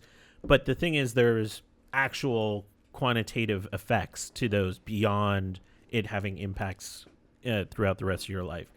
This is sort of like a few headlines garnering a lot of story. There is a lot of scientists who have come out and said there's not evidence showing games have any particular destructive behavior outside of people just playing too much, which is not a disorder unto itself. Well, there's a similar disorder called gambling disorder that some of these articles referenced. Can you not make the same argument about that? I think what's slightly different about gambling, and this is, I'm not a professional psychiatrist here, but what I think is different about gambling is the environment and the huge ramifications to financial status that comes from that we've only seen in limited ways within gaming. Like you could lose $10,000 gambling like that. That's much harder to do in gaming. That'll have ramifications for your life for an extended period of time. Also, the constructions of places where gambling occurs tend to foster certain behaviors. It's harder. You can make that case with gaming, but it's less so because most gamers just game at home in their own environment. I think a lot of people are going to latch onto this and think if they play a lot of games and that's all they do, they have gaming disorder. From what I understand, what they're proposing is it's more like that episode of South Park where dude gets completely lost in World of Warcraft and he doesn't leave the desk and he gets Hot Pockets from his mom delivered, and that's all he does. Yeah, but that's not about the game necessarily. No. There might be aspects of the game that encourage that behavior because of just how the game mechanics are structured. Gaming's so broad. But yeah, I think this is one where I would push it to the side. There's a lot of pushback from the scientific community. They also say 12 months. It has to. You'd have these symptoms for 12 months before you would have any kind of affliction. I guess so. I mean, I guess I'm of that Cialis mindset. If it persists for that long, you should seek medical attention. All right. To tie the next story comes about prosthetics. And we've talked about robots having force feedback mechanisms so they can better sense the environment, especially when gripping, which is this incredibly complicated set of practices to latch onto various objects that we sort of take for granted. And so some of the limitations of force feedback when it comes to just robotic arms is that it just generally gives you a sensation, but it's not indicative of the full sensation that we feel. So when it comes to prosthetic limbs and people trying to recreate sensations that are much more human-like, they want to be able to, when they pick up something like I'm picking up this Diet Coke can, feel that it's slightly cold, or at this edge it's a little bit sharp. Well, And if a you lot can't of- feel the resistance, might as well feel pain. Yeah, and so, but that's what they're getting at, is that a little bit of pain actually creates a sense of realism and a sense of space that's actually very useful. And so a group actually structured a new type of prosthetic that tries to mimic the pathways of pain. And so in a human, like in the fingertips, I have nociceptors that are essentially transmitting electrical signals up to my brain, and I have mechanoreceptors up there that are translating that signal into a sensation of pain. All of that happens really quickly, and there's chemical processes associated with that too for different types of pain. What they tried to do is mimic that through electrical circuits so that they would have an end of this prosthetic limb be able to translate some basic information about an object as it's grabbing onto and create very mild sensations of pain. Like on the 1 to 10 scale, we're talking like in that 1 to 3 region. So nothing like uncomfortable by any stretch of the imagination. But what they found is with those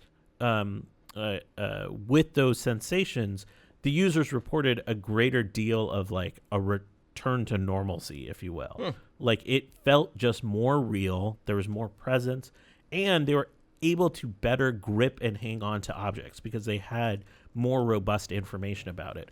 What I think is going to be interesting is if their plasticity of their brain can then actually adjust to these signals in a way and map it and create a sensation of pain where, on just these underlying electrical signals. I think there's a parallel with haptic feedback for game controllers, where we found decades ago that just rumble, just a little bit of rumble can be anything, and it's so much more immersing. Didn't you guys try that haptic? It was a VR haptic that created the sensation of like hot and cold and translated that into pain. Yes, that was freaky. And it was really freaky, right? Yeah. But I think like the question then becomes like, if you use that over and over again, would that create a better sense of presence as your brain adjusts to that sensation?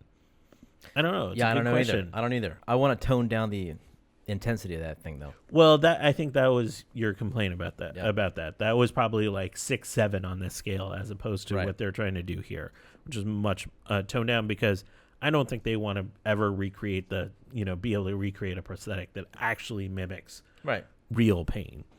Last story this week is about a project that will be displayed at an upcoming conference in Pittsburgh on robots. Jeremy, you just released a video untested last week about the Sims that used an EEG headset, the NeuroSky, I think it was called. Yep. Right. And what did you do with that EEG headset? We talked a little bit about that a few weeks ago on the podcast. It's a headset that costs $100 about, and it gets very basic EEG readings from your head by touching your forehead and your earlobe, and it can give you. It's supposed to be able to give you a reading of how strong your attention is and how good your meditation level is, whatever that means. But it will also give you all these alpha, beta, gamma, theta waves and allow you to interpret them if you're capable of doing that? So, I mean, with 2 inputs, essentially, like 2 areas it was taking readings, might take like 3. It was able to interpret these electrical signals from your brain and execute actions based on them. We were playing around with this in the office when you were building this a few weeks ago. While we could get it to train and definitely work, it was fidgety. And so even if you scale that up to scientific EEG, which has many more inputs across your entire brain, it's still a very fidgety enterprise.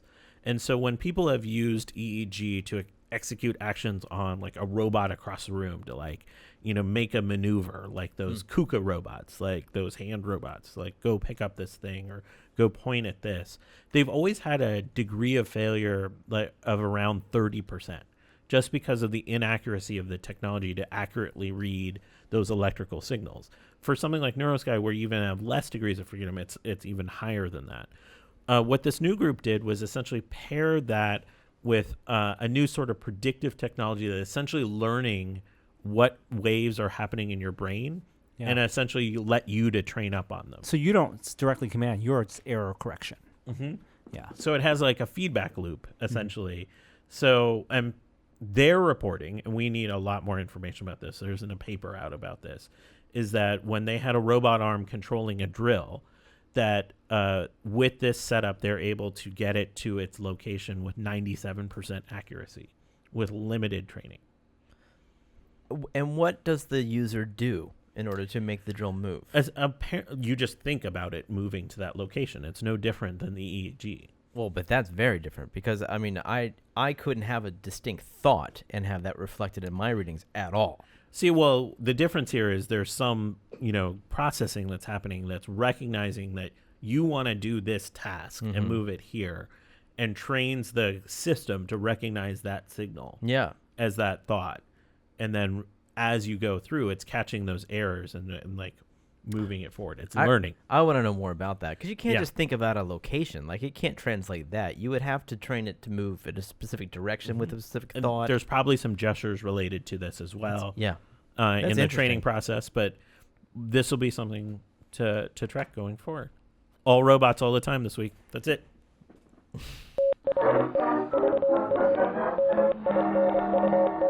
The VR Minute. Virtual reality this week. Woo. We're going to pick up on some E3 news we didn't talk about last week. One of the big games announced for VR but not shown in public demos at E3 was Insomniac Games' new game, Stormland. Their 4th VR title. That's pretty good. Right? Yeah. Wow, out of nowhere. We talked about the announcement, but there was a big sit-down at the E3 Coliseum between Insomniac, the director there, and Jason Rubin of Oculus about the making of this game, and gave a little more details and showed a little more gameplay about exactly how it would play out. So it's like we said, one of the very popular fads in game right now is both single and multiplayer experiences being combined, a single-player game that you can also play with some of your friends, and this is no different. It's an open world, and you fly through that world and climb. You're a robot climbing through that world, flying with your hands forward, gliding through, riding winds. That's the big thing to me, is that locomotion that they're showing off in these videos. It looks way more intense than any of their other games. And it has stick movement. You can be able to, walk around. I don't think it has teleport, but it's mostly like you're climbing rocks and then jumping off, turning around and flying, gliding, riding waves of air. To travel long distances. It looks to me like you can't fly and change direction a whole lot. Like they seem to be doing some smart things about constant speed and direction. Right. No rolling, of course, when you're flying. Which is exactly what happens in Echo Arena. Constant speed and you have thrusters, so you can influence it. Right. But it's subtle. Right. And they'll probably vignette it, and this is one of the reasons that you're a robot, because then they can do all these kind of tricks to make the movement seem natural. Looks way cool. You can climb any surface, kind of like Zelda, and I'm excited to try that. But I'm most excited just about this locomotion, just moving around like they showed in this video. And tied to that is how big the world potentially is, and hopefully the world is big, and it'll be lots of different types of environments that you can travel. It won't all look just the same. Like, the thing I'm afraid of is it's going to fall into maybe the Borderlands trap of it all having the same kind of palette and being a little repetitive. Like, give us a lot of different types of environments. I don't know. in this open world. Still early days. I know that we're in this new era of the bigger budget, longer development cycle VR titles. But, baby steps. Yep, If it's a cool idea, it doesn't necessarily need to have 40 hours of gameplay. For me. Right. And what's also going on right now when we're recording this, and by the time you listen to this, maybe it'll still be going on, is the Echo Combat open beta. Started 2 hours ago. Oh my goodness. We played this at E3. We're so jazzed to get into the open beta. Developers are going to be there. And they've launched, I think it's a new app called Echo VR, which is basically their hub. Because previously you launch Echo Arena, and then you're in the lobby, and then you jump into a game. Now they have Echo Arena and Echo Combat, so they have a new lobby environment where I think this is them dipping their toes in the metaverse. Mm-hmm. This is the space station we're hoping for. Getting bigger and bigger. I don't know. Rec Room's kind of got them beat. Yeah. Well, this is the equivalent of that Rec Room style. The Rec Room. It is. Rec Room. It is very much that. And I encourage them to have more activities in that VR space. If it's going to be a social environment for lobbies, for people to jump in the Echo Combat and Echo Arena, I can't wait to jump in. Developers are going to be playing the whole weekend. They'll have special badges so you can see which player is the developer. I'm sure all three of us will be playing. Mm-hmm. They've admitted it's not perfect. There's no team private matches or team-based matchmaking. It's just jump into a random game with 5 other people, and not all the weapons are there, and there's a bug list, so don't expect it to be a perfect experience. And it's also only right-handers right now, no left-handed gun control. It's not the same build we played at E3. They got rid of one of the tech mods, so it's reverted back to the original closed beta. But the guns all have new models. They have unique models I love now. the animation. Yeah, it's all good. Yeah. Yeah, that's what makes it hard for these guys to iterate quite as fast as the Rec Room guys, because they have a lot of small details. A lot of art they need, and animations they need to build in. And IK, you have feet. Like, you don't have feet in Rec Room. Did you watch the whole Jason Rubin interview, by the way? A lot of it, yeah. He referred to Santa Cruz at one point, and he talked about that having stadium scale. Yeah, you can just keep on going and going and going. Yeah. What does that mean for boundaries and chaperones? And yeah, it made me think about the choices you have to make as a developer, because you have already a niche audience, and if you talk about playing with boundaries and going outside anything that's simple standing scale, you're talking about narrowing that niche even further. And stadiums are flat, so what is I want elevation. Yeah. You want to use your stairs? I want stairs to be possible. I do think that there's definitely potential for a Santa Cruz-like product, or even Windows Mixed Reality if you strapped it to a backpack or something, to world map your house and then turn it into something. Right. And then let people explore it. Well, at that point, it's just AR. I want it to be virtual, in a Void style way. I want, but incorporate the real world. Yeah. No, mop your floors. Yeah. Get rid of all the toys. Pick up all the toys before you start. That's a good idea. Yeah, just walls. There's walls. I mean, an open platform for location-based level design. Exactly. Is what you were talking about. Yeah. Where you can rent out space, put up some cardboard walls or whatever walls, and have something there. Back to the living room. Microsoft has said for the longest time that when they announced the Xbox One X Scorpio, that it would have support for VR. They're walking back on that.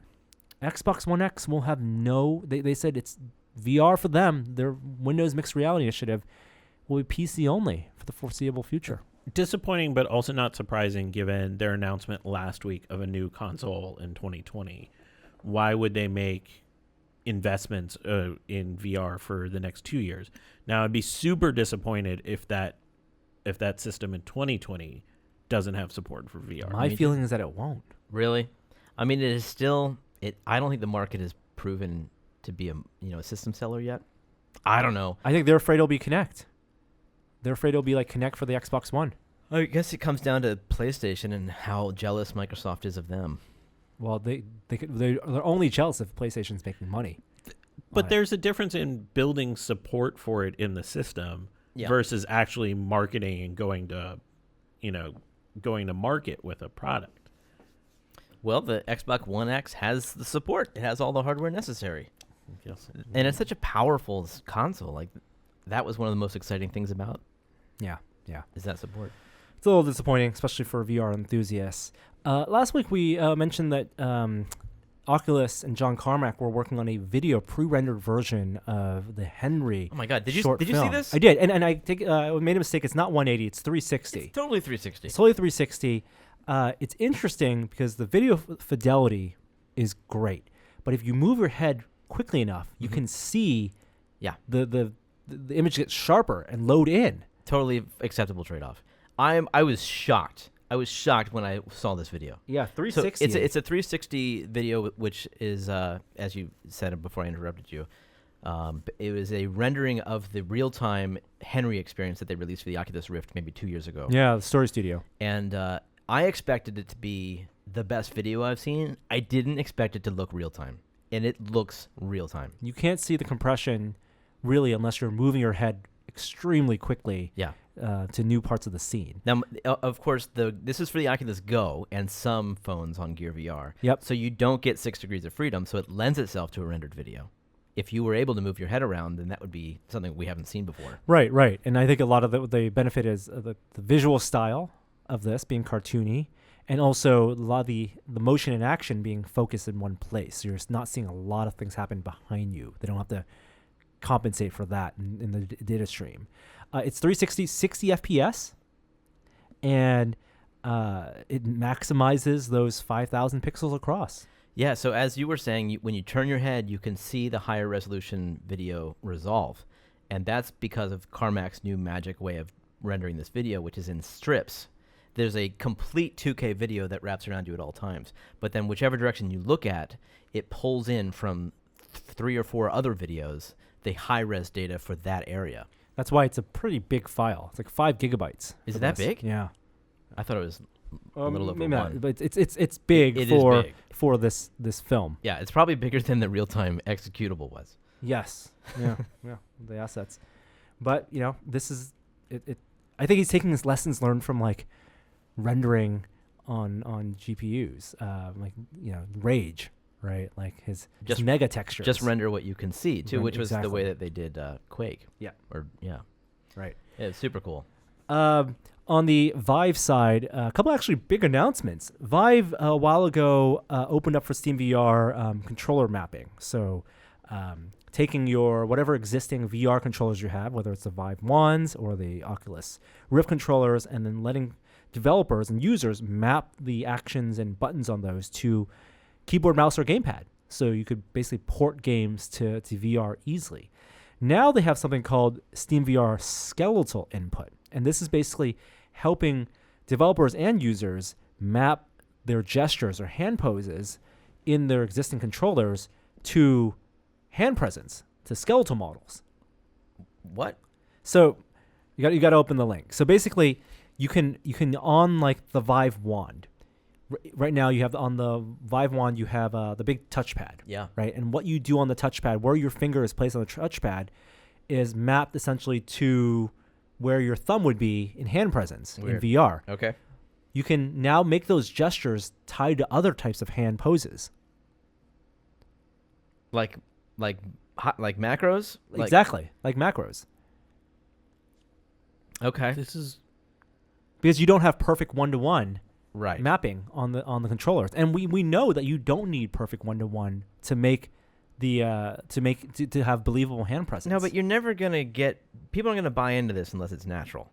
I think it's gonna feel more natural than you think. The nice thing about touch is that when you point, it points and where your fingers fall. It still cheats. It still cheats a bit. Yeah. Because you don't have like pinky tracking. Right. So this allows you to kind of customize for your game, like your Spider-Man game, where how the pinky would stick out when you press a button when you're doing web slinging. I'm curious what the process to learn and program that looks like and how long that takes, because that'll speak to what Jeremy says. It has to be natural for it to. Really, this is bearing the lead for their support for their new thing, because none of those controllers, the Vive wand or the Oculus Touch controller, are potentially as good as what they have in development, which is their Knuckles controller. I'm glad to hear it's still in development, frankly. And not only is it still in development, there's a second version that they're shipping to developers. What? Yeah, a redesign. That's where we buried the lead. The Knuckles 2, and there's a landing page on the Steam community site that shows that it goes through the details. First big thing, on the top of it, they have a thumbstick now. Ooh. A thumbstick, which a lot of people really want. That's a big concession. Big concession. Thumbstick on Knuckles controller. The second thing is that touchpad is no longer, it's not a circle, it's a strip now. It's like a oval, Okay. a vertical oval. You mean next to the Next to analog the stick? next to the thumbstick. Exactly. Between the buttons. Okay. They've also improved the cap sense for your fingers. Now have force sensitivity, Whoa. gripping strength for your thumb and for your fingers. That, I think, is going to be hugely powerful for some games. Imagine playing a climbing game where it's not just about having your fingers on the controller, Yeah. but you have to actually grip. Oh, God. More physical exertion. People are using Beat Saber for exercise every day, Jeremy. I know Dan Emmerich straps 1 pound weights to his wrists. It's a workout. I can imagine. Through the fire and flames. That's cool. Let's get one in, Norm. I would love to. Hey, no NDAs for developers. If you're a developer in the Bay Area and you have Knuckles version 2, let's chat. Reach out to us on Twitter or send us an email. Norman@tested.com. USB-C charging port. Yeah. Very cool. And that does it for the VR Minute this week. We gotta get to what we've been watching. We're running real long. Let's get to our final segment. All right, and now the real.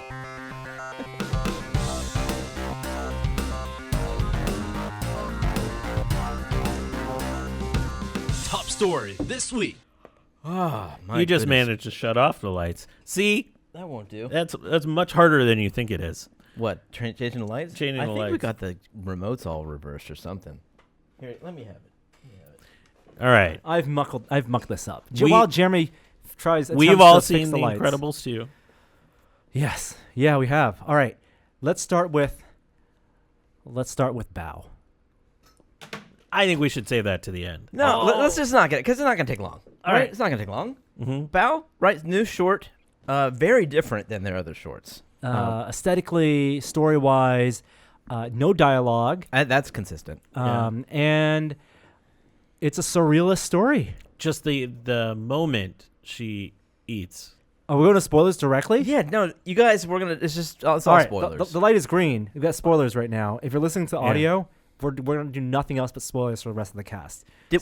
Everyone's totally on board with this being she, and it is a she. It's the mother, right? It's a mother. But that Yeah. was not clear to me at first. Wait, I don't know what? why is everyone so clear about this. She looks so much younger than the dad, and is not clearly feminine. Like I thought maybe it was a brother for the longest time. Whoa, I thought it was just totally motherly behavior. Yeah. You know, I think that's very gender specific of you, and just the fact that she was making dinner should not necessarily mean that it was a she. No, just the earring- loving, Yeah. like, it was nature. 100% Nurturing. Okay. You need to watch it again. I did. That's going to change. I saw it twice. But I'm on board with that. I Yeah. was just surprised that everybody had just totally got that, because I didn't. Oh, that was not interesting. clear to me the first Oh, time. All right. Well,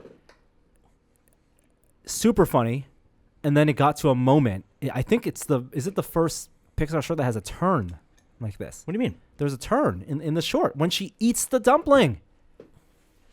I mean, you know, that was an important dramatic moment.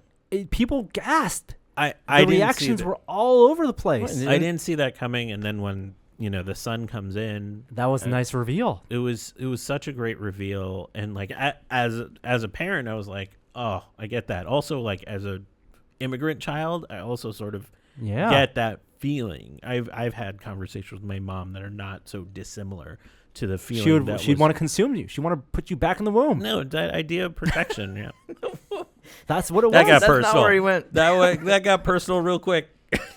I didn't like what a dick he was. Like he was the whole time he was growing That's up. adolescence. It's more than that, dude. That was a bad child. Like he was not kind to his mother. You say that as a father. He was not kind. Like he Oh. was a real bastard. Yeah. And she should be angry at him. And that's her perception too.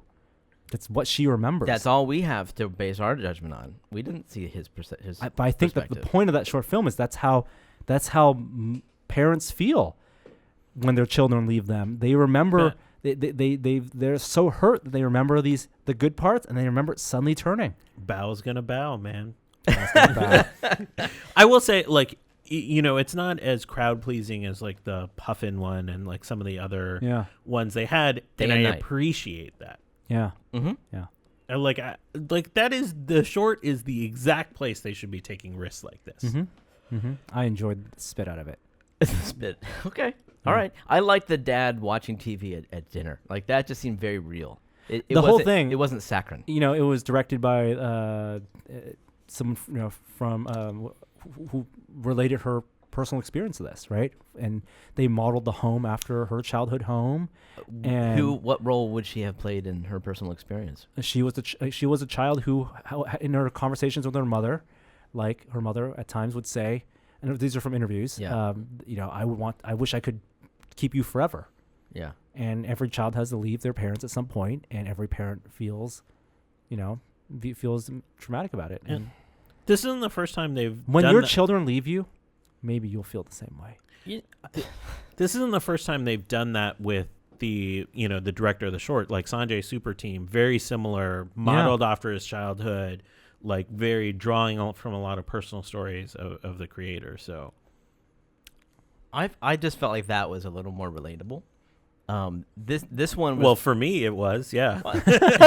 I mean, as an Indian man myself, I found that very relatable. But I just felt like the interest in things that your parents don't understand, that's a little more down to earth than just this dick child who just like puts on glasses and slams the door in his mom's face left and I right. did that all that. I felt extremely relatable. Really? Extremely relatable. This one struck a I chord. almost texted Norm. I was like I was looking for an emoji of a bow. Yeah. Are you does talk- not exist. Yeah. You're not okay. You're not necessarily from the first person perspective, or What do you mean from the first? I don't person? know, because you have a bigger family than just you and your parents. Yeah, no, it's relatable. Okay, all right. Yeah. And the food looked good. They said the hardest thing to render and design was the food. It's the soft shapes. That's interesting. forms. I'm always curious what's hard to render. Yeah, because CG is really good for hard bodies and that kind of like the mix. Mm-hmm. And that food looked really good when she made the banquet. She made the whole table and it was all steaming hot. How do you do that? That's hard. Yeah, yeah. All right. And he slammed that door right in her face. Stop making me hungry. On to the main event. I was Incredible. I was surprised by one thing. I didn't expect it to pick up Right after. Right after. 14 Oh, I'd years read later. that. Yeah, I knew Oh, that. I didn't know that. Yeah. Underminer. Underminer, Cliff Nothing's Clavin. beneath me. better villain than I thought he would be. I thought he was good. They were going to clean him up. All right.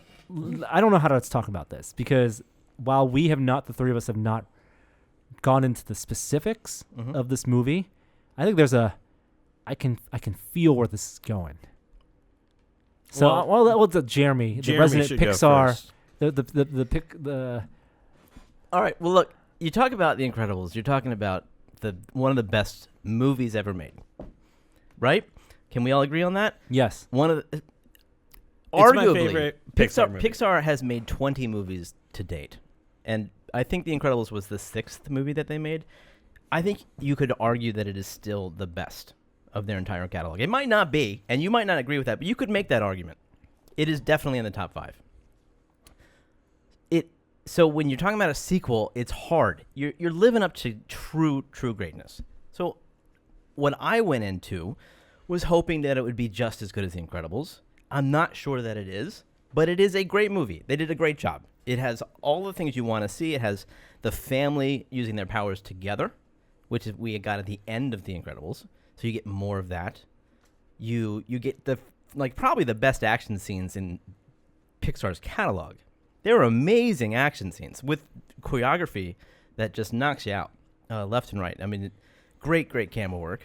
You get to see Jack using Jack's powers, which was an interesting twist. Like you knew that he had powers, but the family didn't at the end of the first movie. Right. So you get to see them discover that. That's terrific. I don't think you even knew until they realized. No, they saw it. you knew because when he got stolen by syndrome That at the end. not he from the used phone it. calls, right? No. That scene with the raccoon is fantastic. It's great fun. Yep. So it's all there. But even Brad Bird describes it as a popcorn movie. Like it is action movie that's there to have provide a good time, and I think it does that, and it's great. Look, it's blockbuster success. It's not groundbreaking. It's great. It's just I don't know. It's not what I thought I was gonna get. What did you think it was gonna get? I mean, no movie can live up to the novelty of the original, the discovery of that world and those characters. No, you're right. The first thing you see in The Incredibles is 3 people you've never seen in your entire life being interviewed for TV. Right. It was super, and it was also like we said, a superhero film before superhero films. Yeah, 14 years very ago. much so. But I just feel like if I'm allowed to nitpick, which I see it's successful, Well, I'm let's get not, that change I'm on the not table. complaining. Let's get the I'm allowance on the table. But look at the stakes. I think what it comes down to is the stakes are different in the movies. In the first movie, let's start with the villain. The villain. I love Syndrome. In the first movie, not his role, but I love the take they had on his origins and his motivation. You know the villain. You meet the villain long before he is the villain. Yeah. And you think he's funny. You think he's dismissible. Yeah. He's a fanboy. Right. And he becomes a villain because he was dismissed. You dismissed him. Yeah. You are complicit in making him the bad guy. Which is a superhero trope that you created the villain. The dichotomies are there. Taken seriously, technology versus natural gifts, all of that. And then he becomes such a bad guy that he kills superheroes. He kills them. There's a record of like all these superheroes that he has destroyed using his technology. The corpse of Gazerbeam. Before they get to Mr. Incredible and his encounter with dark. him. It's dark. It is dark. People die. Henchmen die. We watched the first Incredibles, and like we make a little drinking game out of like that person's dead. That person's dead. Henchmen fly into a wall, exploding vehicle, dead. And the stakes are the death of all superheroes and robots, destroying but that's not cities. That's not the real stake. And Syndrome wanting to sell his technology and make everybody super. That's inconsequential. That's generic. The real stakes of Incredibles 1 is the relationship between Mr. Incredible, Mrs. Incredible, the family, and his insecurity. That is the reason, for me, why that movie is so powerful. Yeah, well, then you probably love the second one. No, but I agree. Where the second one, those same stakes were rehashed. Yes, I'll push back slightly on this in the sense that what was her name? Evelyn? Is that her name? Yeah. So the villains in the new film are, again, they're not that memorable. The brother and sister. He's not a villain though. He's not, and I think they played so much on the misdirection, and they tried to make a villain a reveal, and that hurt their characterizations. Totally agree, but what I like about the symmetry of it is how being a superhero brought this family together, them embracing the superhero dynamic, and the reverse is true for Evelyn, is that superheroes destroyed her family. And that was her motivation. The over-reliance on superheroes. Yeah, and that didn't come through as much as you wanted, but I saw where they were going with that. No, totally, and that's also another trope that's been in comics, the over-reliance on superheroes to save you. And I agree. I wish they had dove deeper into that. Not necessarily with monologuing, which Syndrome did a lot of, but in subtle ways. I am fine with it being a popcorn movie. Yo, it was popcorn delightful. movie. It was. I hate to say really great. It was freaking incredible. I'm with you, man. I'm with you. I'm fine with that too. I'm fine with that I too. would watch it over and over and over again for those action scenes. Yeah. Oh my, the risk they did, and to some extent they did it with Finding Dory as well. But I think they did better here, where the film not only holds up and the characters look like how they look in your head, but orders of magnitude actually better than what they look like in the first film. Retain that style. Yeah. Yeah. And then creatively did so much with the action scenes. When Elastigirl is flying through the city, when she's on her bike, and that chase scene with the train, incredible with this train, and also the fight scene with the screenslaver, with the hypnotic fight scene. The pizza that guy? is. Yeah. I want to frame by frame that That because is there's incredible. some crazy stuff going on. Like when you look at the credits and they have supervisors for CG, they have supervisors for camera and for lighting. Those people should win some Academy Awards because it's like it's some cinematography that surpasses what you'd see in in live action. What I was expecting that they didn't do was the classic superhero mistake, and they like only semi did this. Elastigirl was mega competent.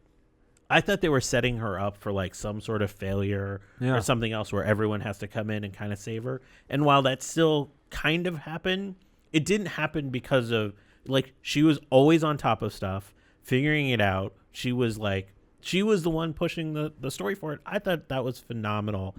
The one nitpick I have is we got the Dilbertism of Mr. Incredible in the first movie, which was incredible, just seeing him beaten down by corporate America. Driving home in his small car. And they just played that same note with him as single dad. You know what I felt like, and this might be totally off base, but what's the name of the actor that plays Mr. Incredible? Craig T. Nelson. Craig T. Nelson. Coach. So they've all grown 15 years, or is it more than that?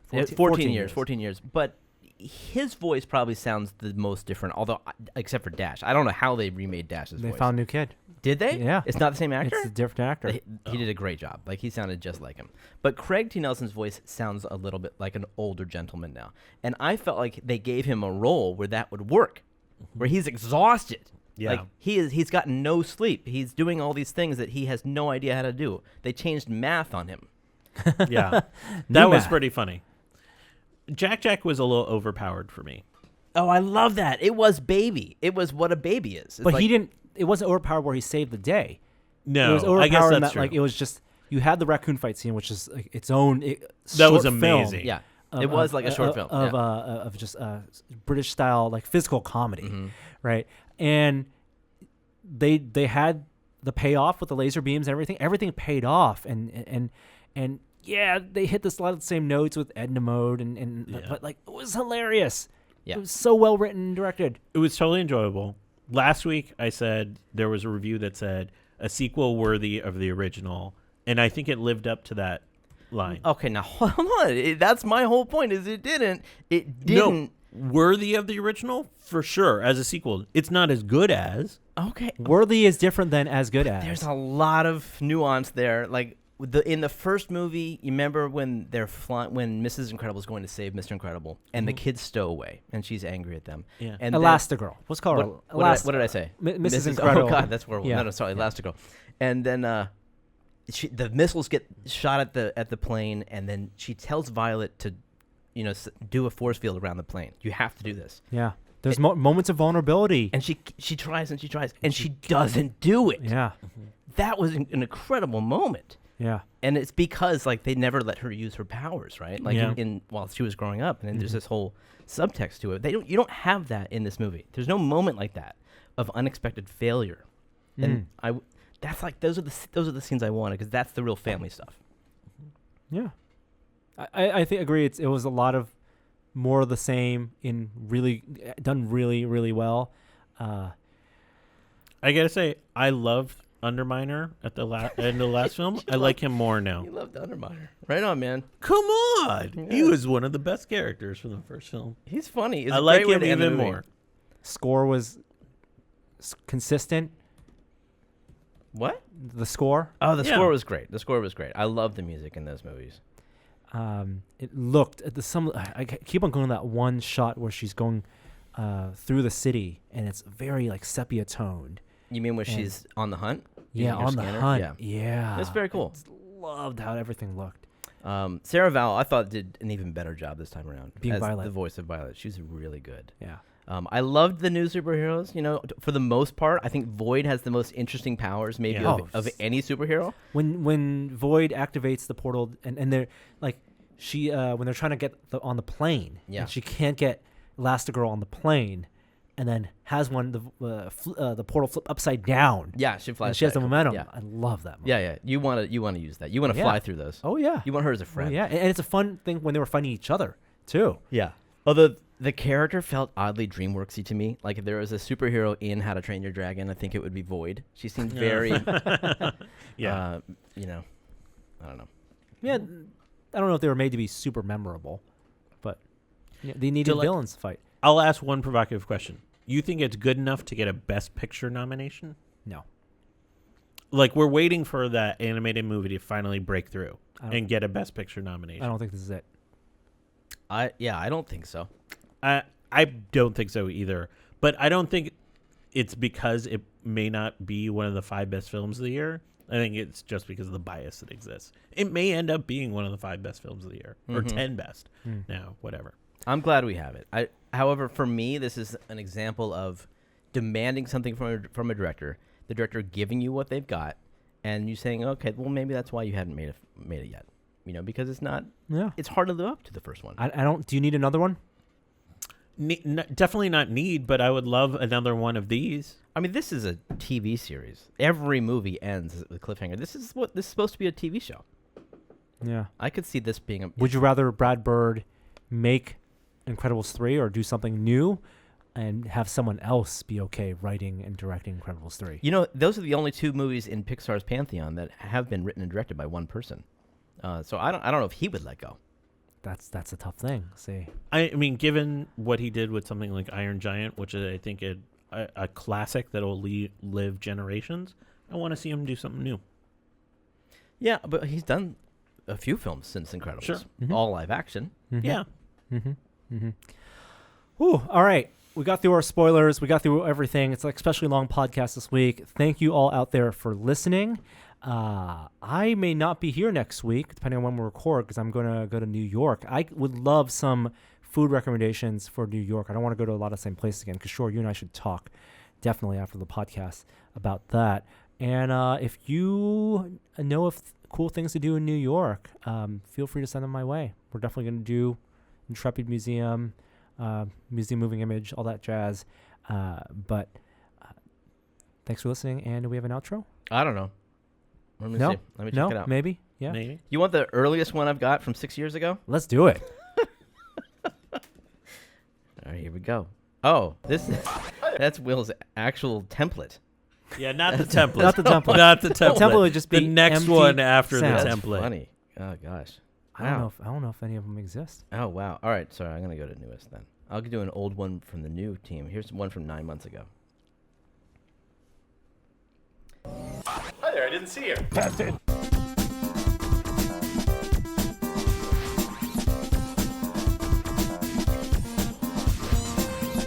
Wait, is that Justin, a.k.a. Speed? No, not.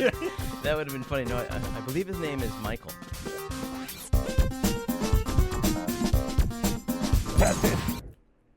That was by Justin, a.k.a. Speed, wasn't it? Yeah. Oh, okay. Awesome. All right. See ya.